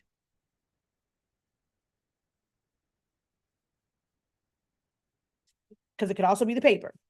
Because some of them, because you're using 400 degrees, that is a lot of heat. Or even if you're like 485, that's a lot of heat. And so if that heat is radiating to the sides and it's causing that ink to start to gas off, by the time you move it, there's no ink, there's not enough ink there to transfer, and you have a white line. So with our, that's why the great part thing about our paper is 365, 30 seconds. It's not going to transfer, like, especially if you're not, well, if you use too much pressure, you're going to have that issue. Also, our tacky paper, definitely don't have that with our tacky paper if you need to press it in sections. We highly recommend that you look into, you can get a sample pack of it and try that out and see if that will help you also. Okay. Okay, so Melanie, I see your hand raised again in the comments. So since it's not at the top, I don't want to forget about it. If you have another question, go ahead, because that was at 9:08. Okay, my question was still on my TV. It was about the updates, but you answered it with the other lady. Okay. So yeah, thank you. Awesome. And Dorothy. So I got a two-part question. Okay. So with Sawgrass 1000, I know you have a Sawgrass because I've seen it in some of your videos. And the Epson 570, I know the cost print, the ink cost is, ridiculous between the two. But if you have the two, can you actually see the difference? Oh, yeah. When they print out? Is the Oh, 570 much better? So, okay, well, because I'm debating which one to get. 570. So here's the thing, right? I was thinking more so like the converted ones. Technically, especially with the converted ones, you definitely can tell the difference because the Sawgrass is going to be a true summation printer, so the colors are going to be different. You don't have to play around with them like so much. Now, when it comes to the F570 and the Sawgrass printer, I've always kind of talked about this and the fact that I am more of a water-based ink gal. Water-based inks and like how it presses, it's slightly more saturated than the gel-based inks. It's not gonna be like that much a difference as far as like quality, but the colors will be a little bit different because one is gel-based and one is water-based, and water-based tends to just be a little bit more saturated.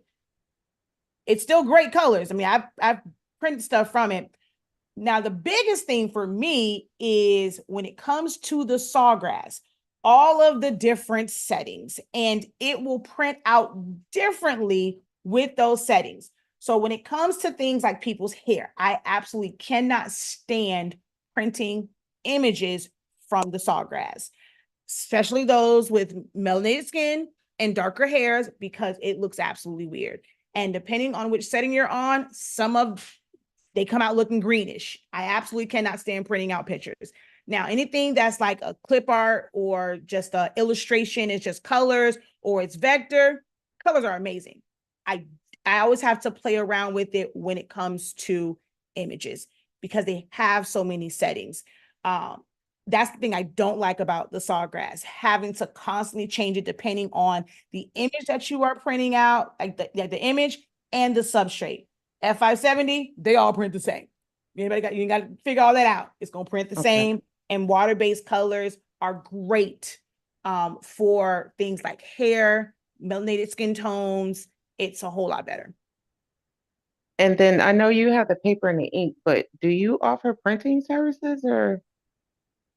Not really, because I mean, we have converted ones. So I'm like, I'll say this, people who are local to me, I do, and like they really, really need it. And it's like in a pinch. But as far as me like printing it out and shipping it, that's not our main thing. And that takes up way more time. So I don't really do, as far as like printing out from my 7720.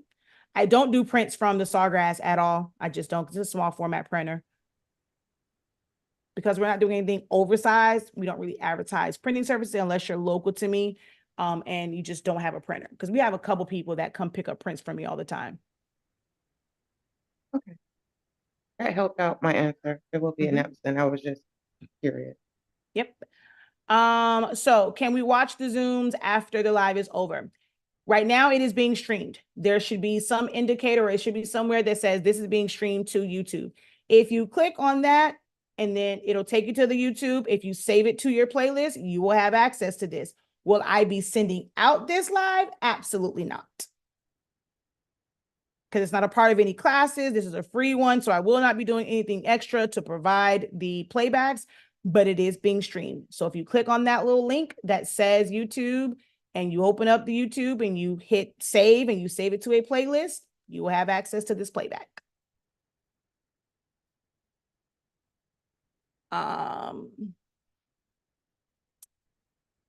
Brother has an entry-level summation printer. What are your thoughts on it? I don't have my hands on it. Will I be buying it? Absolutely not. From what I've seen, so many people say it prints kind of slow. Never would they recommend you use their sublimation paper because it has that little notch on it. They charge an arm and a leg.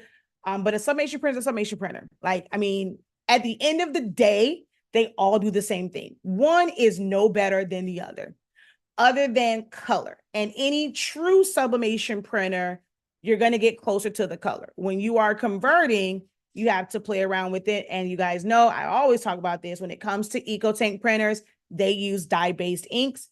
Sublimation is based more on a pigment ink profile. So your colors are always going to be off coming from an EcoTank printer. This is why you get oranges instead of reds for certain colors. You get purples instead of royal blues. Your grays come out purple or brown, depending on the ink that you are using. This is something that you cannot avoid. You cannot accomplish colors like neon green. It's very hard for you to accomplish teals. That's just the nature of the game because you are using a dye-based printer for sublimation. So when it comes to the ones that are made for sublimation, their ink matches their firmware. You're going to be able to get more accurate colors without a lot of adjustment. That's going to be the only thing that's different. Brother sublimation was really big. They entered the game. They've always had heat-free print heads. They just did not have a system where you could easily like fill cartridges. Their tank system is not really a tank. It's still kind of like a cartridge type base for it. It's called ink investment, but it's not really a tank. So there's really no way of using the Brother printers, but they've always been heat-free. So now they've entered the chat with their own. It prints really slow. Like that's the only thing I can say, like as a collective from looking at everybody, is that they say it prints really, really slow.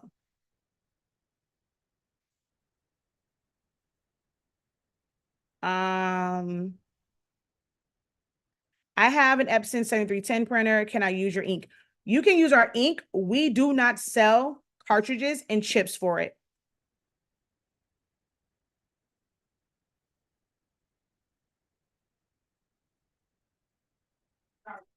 Yeah, big class. Okay. So yeah, our ink, yes, but cartridges and chips, we do not sell anymore. Oh, I missed one. Okay, I'm sorry. I have a WD external hard drive. I recently lost a lot of files because I dropped it. How do I back up to a cloud? I'm scared of going to cloud because of scams.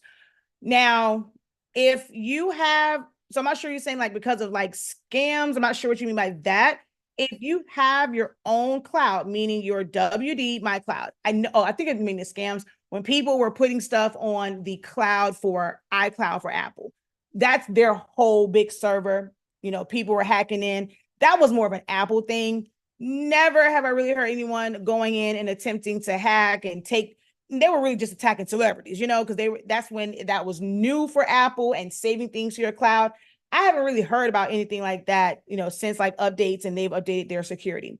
Stuff like a Google Drive, I use it all the time. Very, very safe. I pay for it. Same thing with Dropbox. But you are, you're at a risk of maybe somebody hacking into their system. I have what's called a WD My Cloud. Now, while you're technically kind of sort of on their server, you're not really, because it's an internal like server. I always feel like a little bit more safe with having it inside, but I I know that one of mine, I guess with the Windows update, I can't even save to it anymore. It's only a read file right now, but the WD My Cloud one, like that one works. So that is your own personal one. You're not paying for a subscription for it. The actual cloud piece, like that part, is in your home, and it's through your Wi-Fi. Now, if you have to, like, let's say you want to access it and you're away from your house, then it is kind of going through WD My Cloud server. But for the most part, it is stored in your small box that's in your home and it's shared through your Wi-Fi. So I utilize all of them. I have 2 WD My Clouds. I'm actually about to get another one for videos. I use not Dropbox. I use Google Drive, and I use OneDrive because it comes with with Microsoft Word and all of those things. I don't really save like a lot of important things to it, but I have, utilized that one. But my my Google Drive that I pay good money for every single month, I definitely save to that one.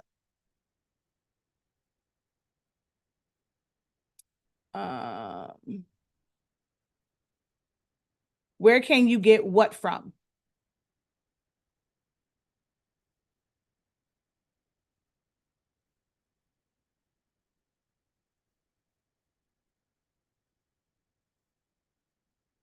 Where can you get what from? The WD My Cloud? Is that what you're referring to? Oh, the chips? I have no idea. I don't even, that thing was, I thought that by now they would have chips that can be reset. I don't concern myself with them. I don't know where you can get them from. I have nowhere of recommending for that.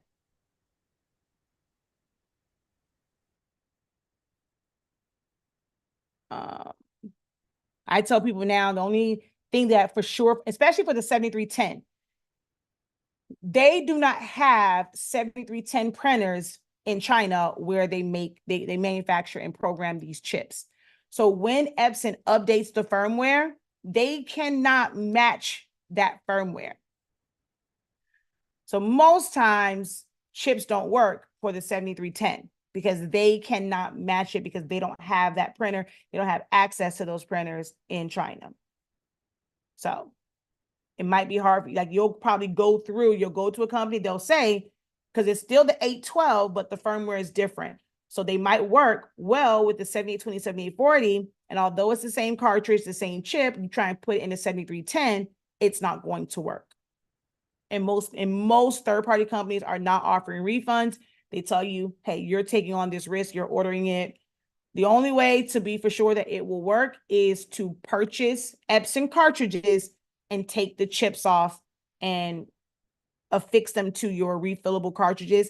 They are going to be a little bit loose because it doesn't quite line up. I have a video about that, but that's the only way to ensure that it will read if you're trying to use it for sublimation or use it for eco-solvent ink, is to buy the cartridge. That ink is a waste. You cannot resell it to anybody because they cannot use it without the chip. So, and there's no chipless firmware for those printers either.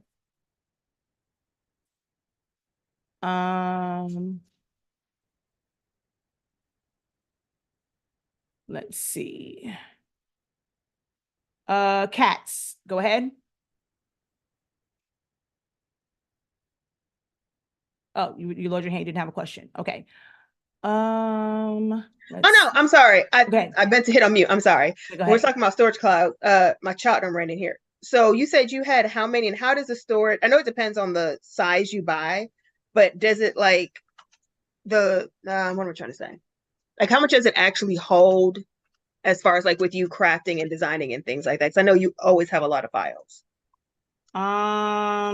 Well, see, I can't even show you this one because it's not plugged up. I was like nowhere near like filling it up. And that one was a 4 terabyte. The needle didn't even go like halfway. I don't think this one is going to show. Like, yeah, these don't normally show how much is there. Like, yeah, it just looks like this. It just looks like a map location. So it's not going to show it, but that is oh, actually, no, it does. Okay, it did show it. I guess if I leave it there long enough, it will. So this one is I guess this was couldn't have been a 7. It's a weird number. I thought that one was 12 terabyte, but I guess not. Maybe it's like 8, or it's saying a 7, and I still have 640 some odd, 6.41 terabytes left. And there's videos on there. I've been transferring everything from these to that one because I can't save. Once they did one of the Windows updates, I cannot save to this one, but they also stopped, WD My Cloud stopped support for the old one. So I can't save anything to these drives, but it's a lot. I mean, 4 terabytes is a lot, and I have a lot of videos. So if I'm nowhere near being filled, we have to remember, every single class that I do, I save. I do this is not a class, so it's a ProCall, so I'm not recording it to my computer. But every single class that I do, I'm recording that. And sometimes they're, 2 hours, 3 hours, and they're transferred over to the cloud, so that they're not taking up space on my hard drive. I have pictures, I have files, and I've barely put a dent in that. So as long as you're getting a big one, 4 terabytes should be great for, even the average crafter, even if you're using a lot of files, 4 terabytes is still going to be more than enough. Okay. That's like the smallest one is they might have one that's 2, but I think I've always seen like the smallest one to be like 4 terabytes. Okay. No, I do have a lot of videos too, and like when I do my events and stuff, I try to get different angles and different content. So if you're not filling up that much, okay, then I think one would be good for the house. Okay. Yep. Thank you. I think most times now, I think the smallest one, Best Buy WD My Cloud. Hey. What? Okay, I guess I'll just click on that side. I was like, why did it pop up here? So yeah, that's the 4 terabyte. Do they have one smaller than that? I don't know. I'm actually about to change mine. That's why I said I'm about to get another one. I'm about to change mine to an actual server. Because in the back, I cannot get access to it. Wait a minute. That definitely should not. Yeah, so even here, like the storage space 4 to 7. I don't know what the hell these are and why they're not showing the actual WMI clouds, but yeah.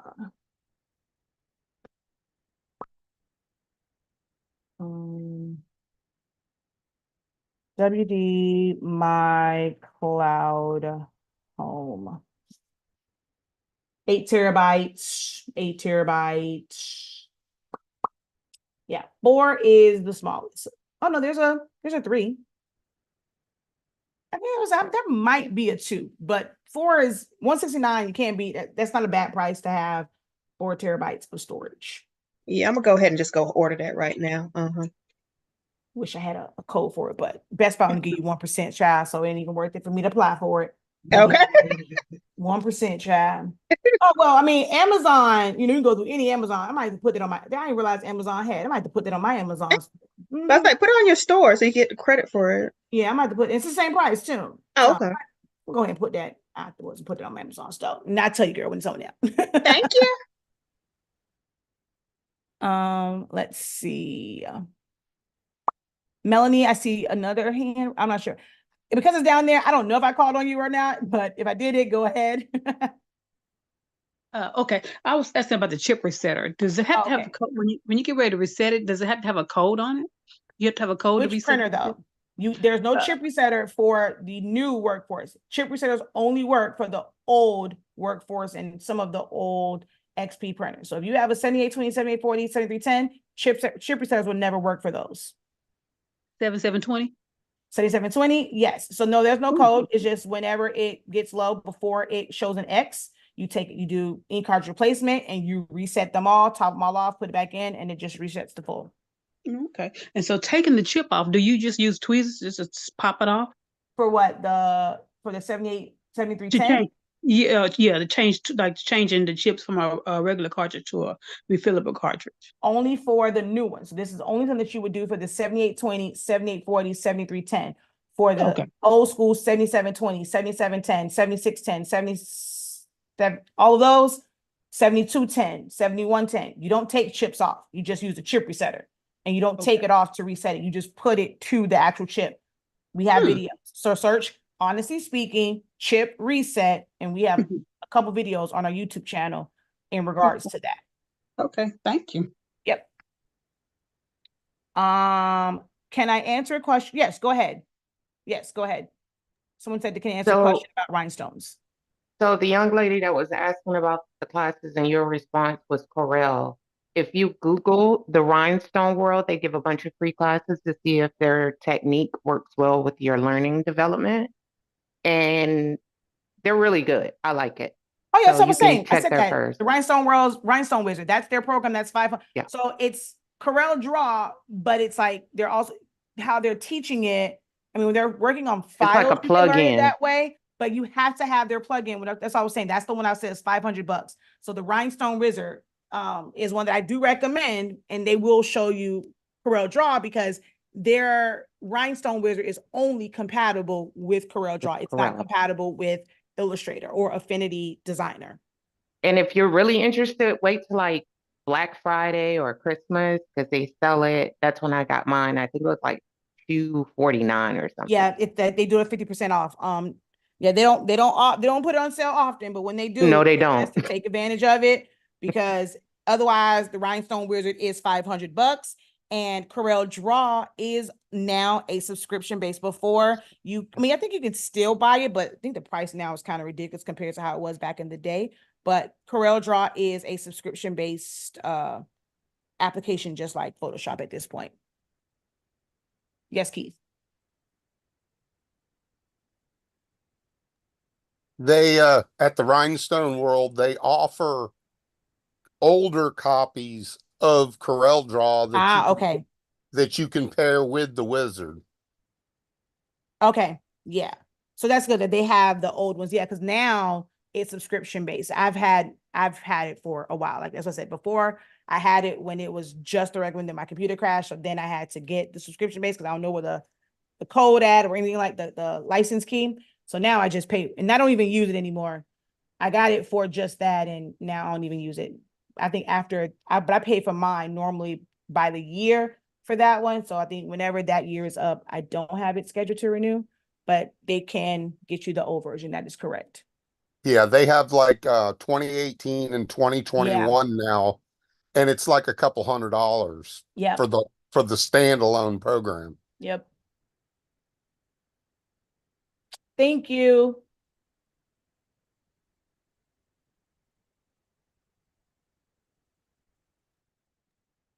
Because me and Dawn have talked about that. She's had it for years now, but she said Silhouette Studio does everything that she needs. So like there are some advantages to having the Rhinestone Wizard, especially with those overlapping stones, and it automatically kind of like removes them. Just to me, the spacing is a little bit more intuitive with the Rhinestone Wizard. And just doing certain things, but for really basic things, Silhouette can do it. Sometimes with adjusting the spacing, it goes kind of wonky and funky. So it's like, if you're doing a lot, like I said, if you're doing a lot, it's best to get the Rhinestone Wizard. If it's just casual for you, Silhouette, basic Rhinestone will get the job done. Yes, Kimberly. Is my camera too loud? I'm sorry. I don't want to interrupt. I was typing in the chat. Oh, no, go ahead. With the wizard, if you got the older versions of Corel Draw, it's shutting down. I was just recently forced to upgrade to that cloud base, what you were talking about, because I was designing and it was taking me like almost a week when it should have only took me an hour or less to design. Wow. I had to upgrade my Corel Draw, so it's not. The wizard is no longer compatible, but I don't think it's the wizard. I think it's Corel that's causing that because it kept shutting down and I kept saving and resaving my rhinestone file. And every time I would go back in after the system shut down, it's like I kept restarting the design over and over again. So that's something to just think about if you're gonna invest in that. Try to get one of the more upgrades because even when I reached out to Corel, they only support 2021 and newer other than that, they don't do any support for it. So I still got my 2017 version, but I had to do the 2024 in order for my wizard to stop, the whole Corel Draw to stop shutting down. So that's So how you they guys have to remember, I'm sorry, go ahead. Oh, okay. You guys have to also remember when things update and you definitely lose support. And once they've moved past like certain things, they want you to kind of update. So with programs, there's a lot of things that can affect it. So let's just say if the program itself, you're on an older system, it might work fine.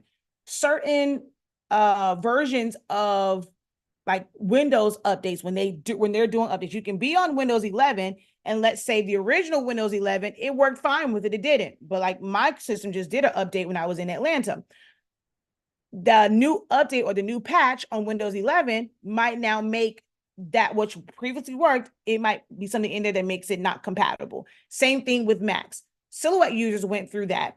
The newer, what was it? Was it the Suna, one of those Mac iOS updates was not compatible with one of the 4.4 versions. I don't think it was 4.5 yet, but one of the versions. And so they had to go back, they had to go down to a lower version. So they lost, I think they had to go into 4.3. So they lost things like the auto PNG trace, the smart snapping, things of that nature, because that particular update for the Mac iOS was not compatible with it.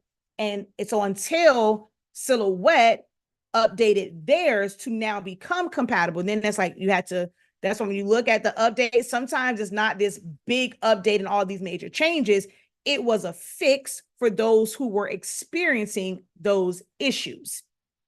And then on top of that, it's not like it's okay. So you have the operating system can be an issue, an update can be an issue, but now it might be if the program itself updated. So if you have done an update for the Rhinestone Wizard, it may not be compatible, like fully compatible with an old version.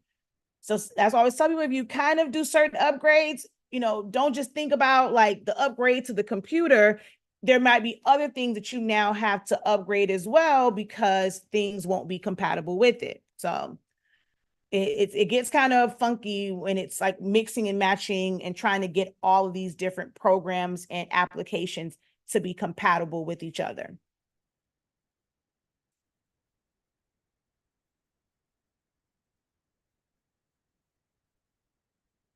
All right. So for all of you guys who are here, I'm going to have you guys write it down. You better write it down, because if you don't, you won't be able to use it. I'm going to go over here. I got to go grab it. Hold on. Oh shoot, hold on.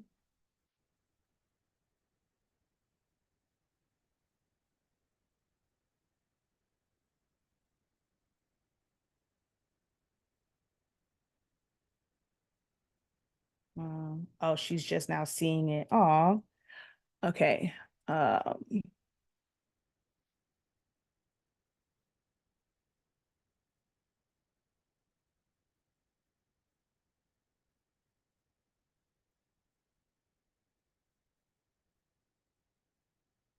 Okay, so there is a code. So you write it down. Pro 725. Okay. Pro 725. It can only be used one time by you. But you have that discount code. It will get you 25% off of your order on our website. So you can use it within the next 30 days, and it will get you 25% off of your order. So whatever it is that you order, you'll get 25% off. It's good for the next, is it 30 days? Yeah, next 30 days. Okay. I'll write it down because it won't, I'm not posting it anywhere. Okay. The caps doesn't matter. It doesn't matter. Pro 725. Thank you. Okay. All right. If there are, oh, I see a hand that went up. Yes, Keith. Does that include classes as well? It's everything on the website. Okay. Thank you. Mm-hmm. Pro 725. So the number 725. That's today's date, basically. All right. I was shocked you didn't use 365.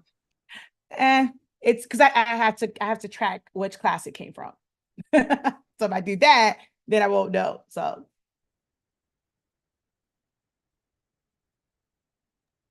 The young lady that reminded you about ProCall, I just wanted to say thanks. I know she's on the call, but I didn't think to catch her earlier. Yeah. You're welcome. Yep. So she said it. Y'all can thank cats.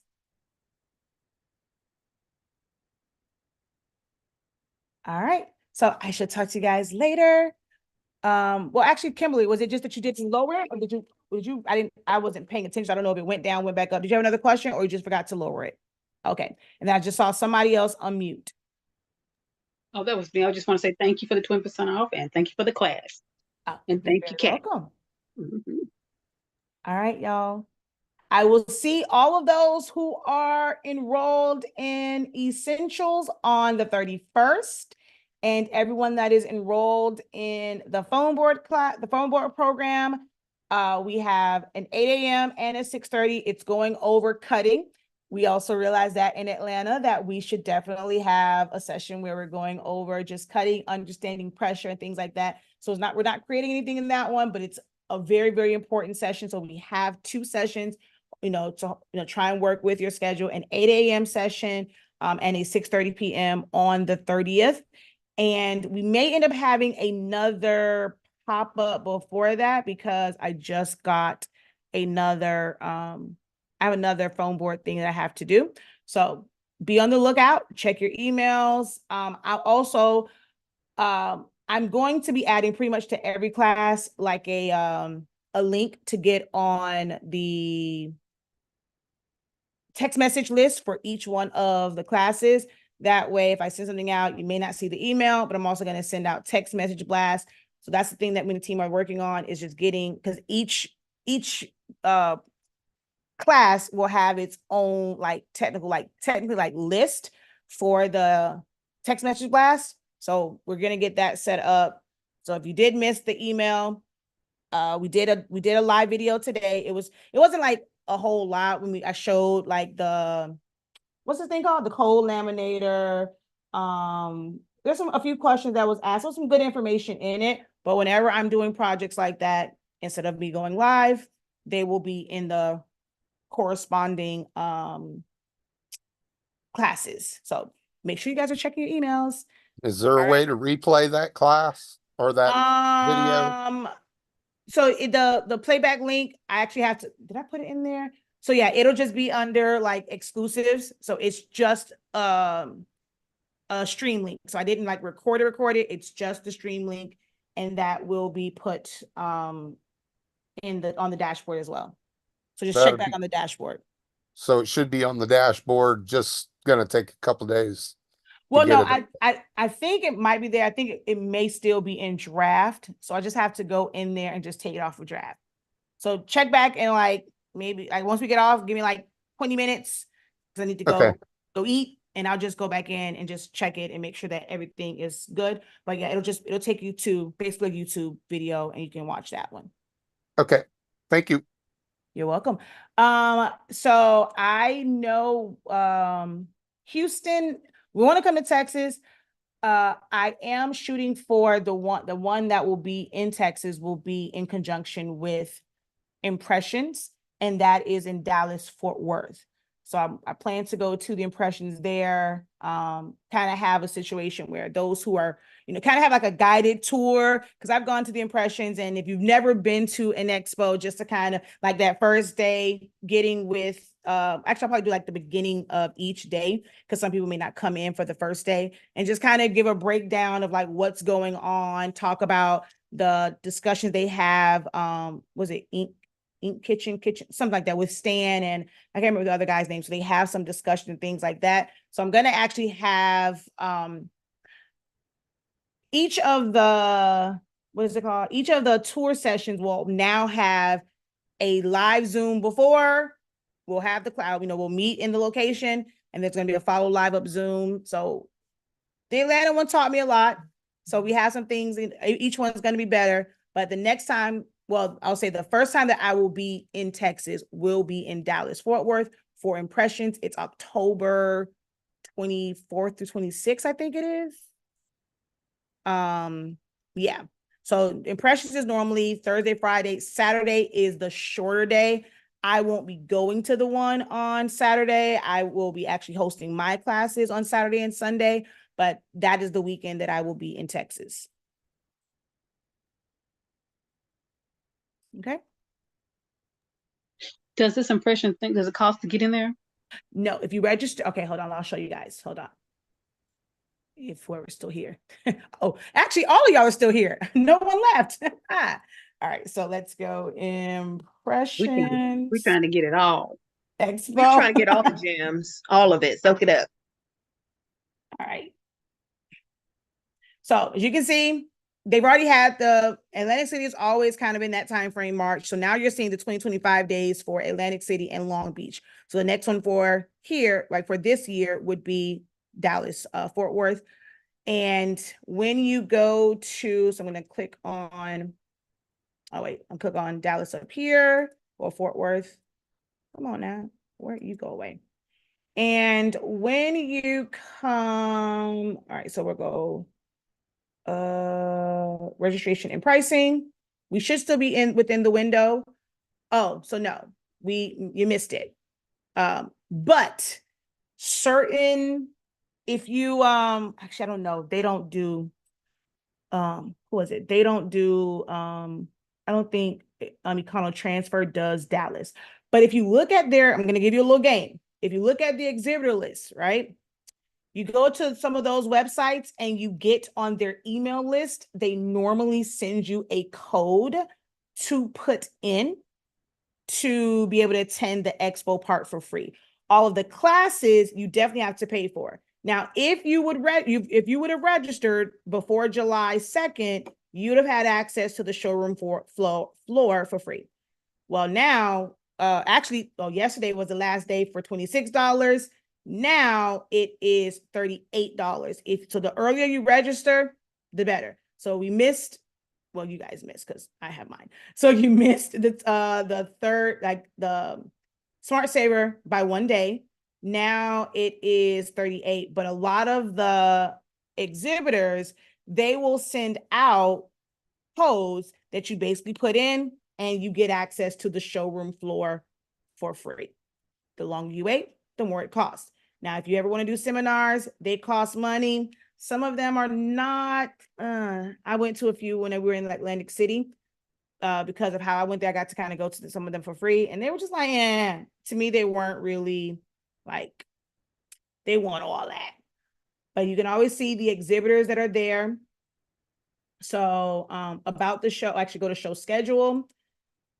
So this is basically just telling you where it's at. You kind of somewhat get to see some pictures of different things. But if you go to show schedule, it will, shop talks. So that's that one. So there's conference sessions. And then if you click on that, you'll see all of the people that are scheduled to do something. So whether it's like those who want to learn screen printing, this is normally stalls, normally stalls, digitizing. So that's more embroidery stuff. So you can see the classes and the seminars and things like that are there. You have to pay for each one. There's not like this pack. Well, they do have a package where you get to kind of go to all of them, but these shows, the classes literally run back to back to back to where you can end up missing the whole expo. If you're trying to go to all the classes, you got to be very strategic about which classes you choose. But yeah. And then when you look at the exhibitors, you can look at the floor plan or the list. And if there's anyone on here where you think that you might shop with them anyway, go ahead and, Mamaki's going to be there. Go to their website, get on their mailing list. And they normally send out emails saying, hey, come check us out at Impressions. Our booth is da da da da. Here's a code to come to the expo for free. So you can look through that. go to their websites, get on their email list, and normally they send out. Stalls, I know for sure. Definitely can do stalls. Stalls is normally one of the bigger or biggest booths. 613 Original, I know they send out so this Transfer Express, as I say, stalls one of the bigger one. They normally across from each other. 613 Original definitely sends out, hey, come see us type, vibes. So yeah, Supercolor also sends it out. So you can go to FM Expressions, definitely sends it out. I've gotten my email from them already. So yeah, normally they will say, hey, we're at booth, come check us out. So I will actually be going through, for those who will be meeting me at the one in Texas, I'm actually going to have some Zoom sessions where we're gonna kind of go through and I'll kind of break down how impressions works, the different vendors, what you should come with, because they're gonna give you a little bag to put stuff in. You'll get a lot of samples, a lot of information, stuff like that. So I'm actually kind of do a guided tour before I get there so that we're kind of prepared. I'll give the information for the meetup, for impressions, and then, for my actual classes that I'm doing, they will be Saturday and Sunday, okay? Oh, yes. See, someone says, if you get the Impressions magazine, you should have a card in the mail with the discount code, which, yeah, you can also, that's actually what Impressions is. So they have a magazine with, a magazine. So you can go and register for that and you'll get a code that way too. They make their money off of the vendors. Like that little bit of money, like they do it because you just kind of waited too long, but most people end up going there for free and it's nothing. Like, let's say the one for Long Beach, you can register now. It doesn't, like, nothing happens. You don't pay anything. It's just going to send, you can register now. If you go, if you don't. So I normally just, once they all pop up, I normally just register for them whenever it shows up. Even if you don't go, I just immediately go on. And once they open it up, I just register. That's just kind of how I do it. Okay. And military veterans can also get a discount. Expo Hall passes are separate from the, yes, they are. They are very much so different from that. But there is still some learning and some like guided lessons because the shop talk ones are done on the showroom floor at different times. And they've had some really, really great sessions during those shop talks. So,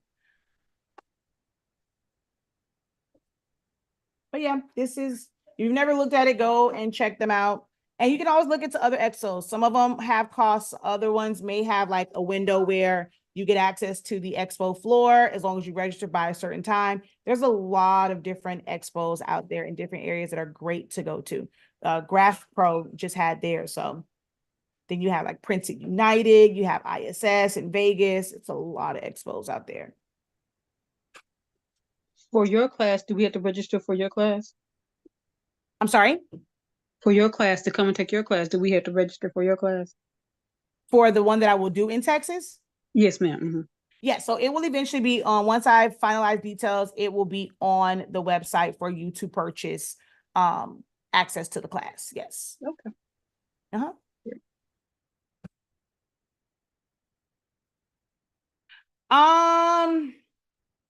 I haven't been to Long Beach. I hear that was like the biggest one. Everyone says like that's the most exciting one.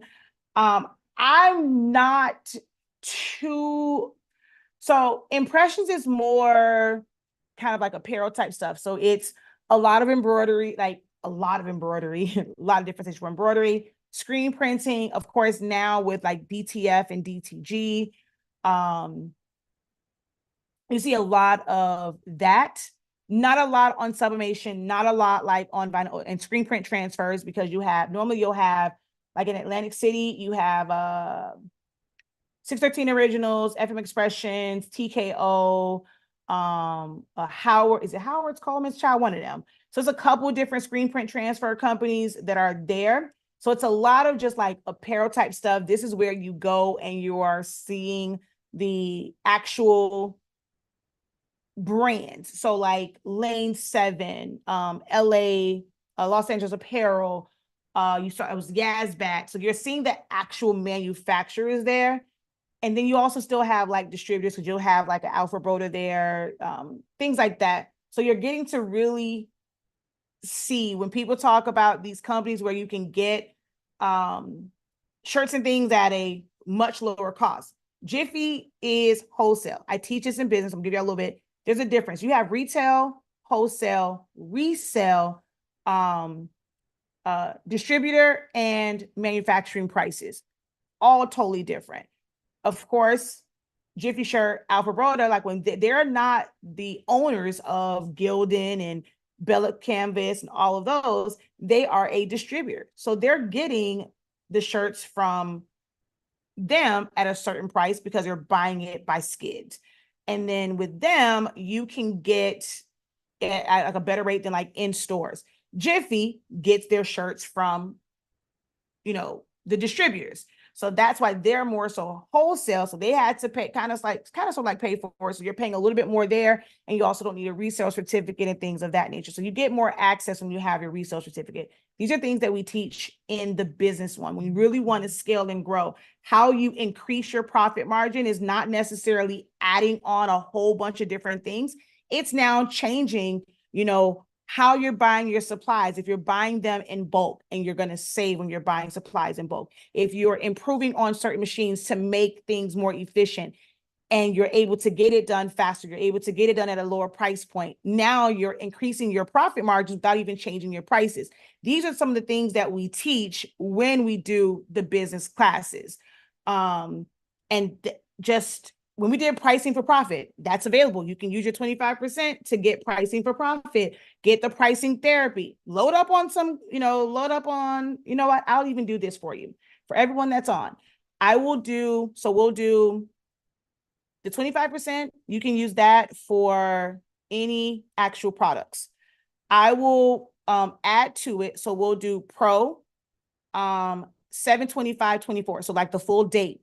And I will give you 50% off of not Silhouette Studio, not Essential. Like, so Essential Silhouette Studio will be not a part of that. Foam board won't be, like any of the current classes won't be, but all of the older classes that I have not done refreshers for, it'll be a 50% off code. So I'll have to go in and set that up. But any of the newer ones, so like you can use 25% on Essential Silhouette Studio. You can use it. Actually, no, you can't use it on phone. No, I think you can. You probably can use it on Foam board. So any of the current classes, Photoshop, you won't be able to, you can use it on, but the 50% one, you won't be able to use it on any of the current ones. Any of the older ones, you'll be able to use it on the older classes, but you gotta give me time. So check that code tomorrow. So I'll give you 50% off for older classes, pricing for profit, pricing therapy, therapy 1 and 2. I don't think the business program is still on there.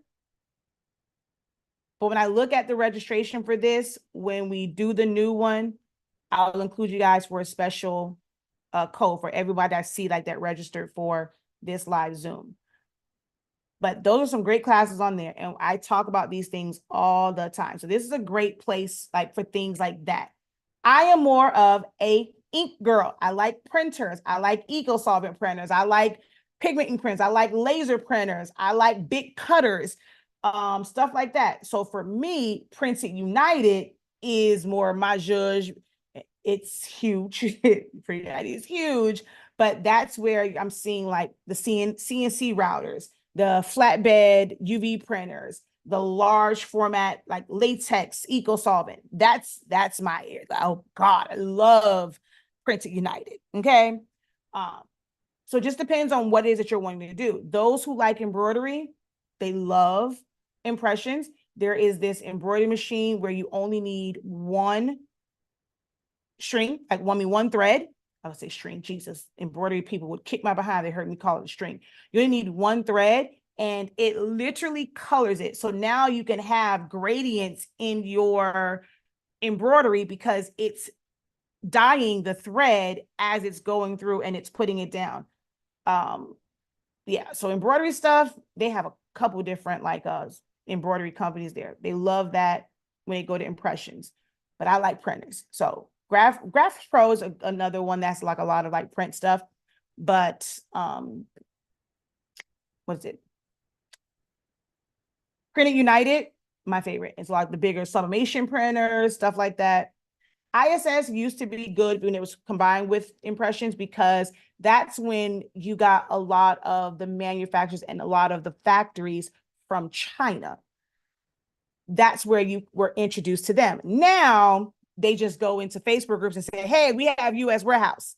But before, you didn't know about those companies unless you went to expos like ISS. So Printed United, whenever that, when is Printed United? That one, I think it's October 2. It was in Atlanta last year. It's in Vegas, September 10th through 12th this year. It's in Vegas. It was in Atlanta last year, so it's closer to the East Coast. And this one is, let's see.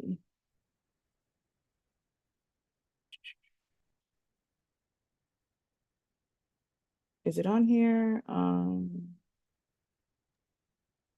While you're looking for that, you did say that the code was Pro 7. I can't hear you. Whoever it is, you're breaking up. Can you hear me now? Uh-huh. You said the second code was Pro 72524? Yeah, the full date, yeah. Okay. It's just not Thank you. active. So I'm gonna make it that, but it's not active yet. Oh, come on. Let's see. I would have to put everything in. I thought it would show me. I think you have to go through it. I forget what the but you can always go on there, look at the registration and see what the cost is for Printed United. Let me see, does it have it on here?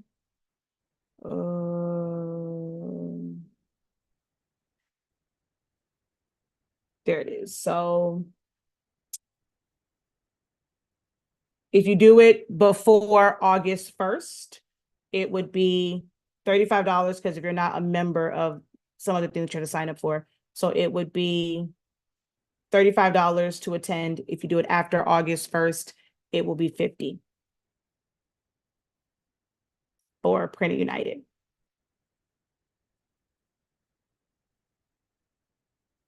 Okay.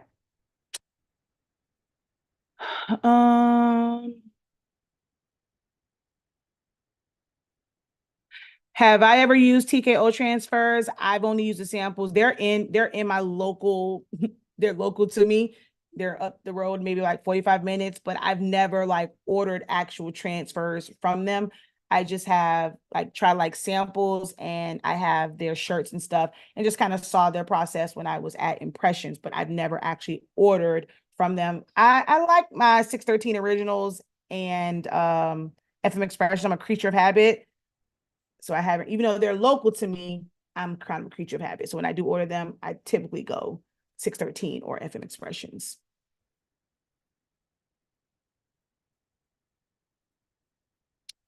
All right. All right, y'all. I am out of here until next time. Oh, wait, Teresa, I see your hand. I'm sorry. Look, I looked over there. What's up?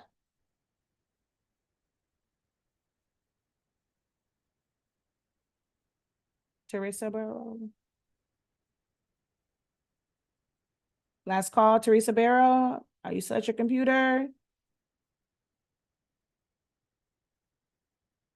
All righty. Going once, going. Okay, Oh, there you go. I muted it. I Huh? couldn't unmute my phone. Oh, okay. It's the refresher course that we just had week before last. Is it on our dashboard as a playback yet? Yes. I couldn't find it. I'll look again.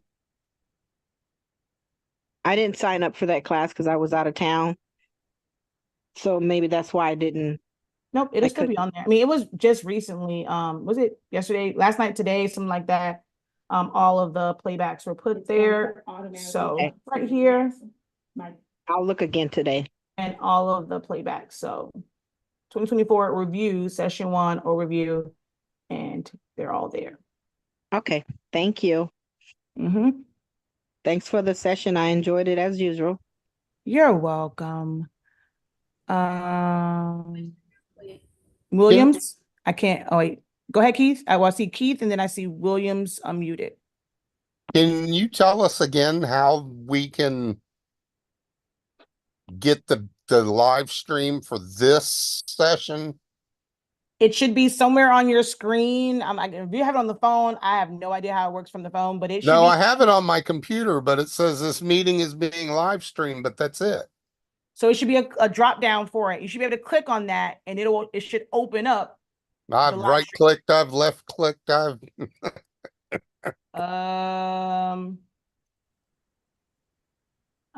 let's see. Yeah, because see, mine is like here, and normally, and it's a thing when because people normally click on it and it'll take them to it. Because whenever we're in the classes, they normally click on it and it will open up the YouTube stream, because I've seen people like watching it live. Well, I see a little YouTube menu and it says live on YouTube. So if you click it, it doesn't take you to YouTube. There's a drop down and it says host and it says live on YouTube. If you click the word YouTube next to live on YouTube, it'll open up another page with YouTube. Yeah. See right there, and it should open up like that. Okay, all we can see is your picture, so I'm not. Oh, I'm no longer sharing my screen. Hold on. Wait, let me see. I thought I was still sharing my screen. Okay, hold on. Share screen. Wait, so y'all didn't see when I was showing Printed United? Yeah, we saw that part, but when you went I guess I must have shot. I must have. Once I asked the question, then your Oh, picture came. yeah, because it's not going to show because I'm sharing my screen. It only, so I did that to see my screen, but it's not going to show y'all. But yeah, it should be where it says YouTube. It should be like you click on the drop down, and like you said, the word YouTube is like it's also like an arrow, a square with the arrow. If you click on that, it should open it up. Okay, I'm working on it, but okay, wait, here, I'll do this. Hold on. Let me go here. It did it earlier, but there it goes. I got it. You got it? Okay. So now once I get here, hit save and save it to a playlist, because it's unlisted. It is not actually on my YouTube. So if you don't save it, if you go back to my YouTube, you'll never see it. So now that you have it, you want to hit save. And it'll save it to your private playlist. Got it? Okay. Thank you. So now once I get here, hit save and save it to a playlist, because it's all right. So let me see. Here, I'll put it. Y'all got a few seconds because I got to get off. I'm hungry. I just put it in the chat. Click on it, save it, because I got to go. Yes, Dorothy. I don't have a question. I hit the button by mistake. Looking for the link. So it's in the chat, and you got 5, 4, 3, 2, 1. I'm about to get off. I was hungry. It's very late for me to be eating, but I got to eat something. All right. Good night. Thank you guys for joining. Let everybody know in the groups what they missed, and they need to check their emails and pay attention to live videos, because I will no longer, like I told y'all, I am no longer doing live Q&As on Facebook and YouTube. You want to be able to do it? Be on the email list, check emails, or look for the live videos and jump on Zooms. Only way I'm doing Q&As. All right.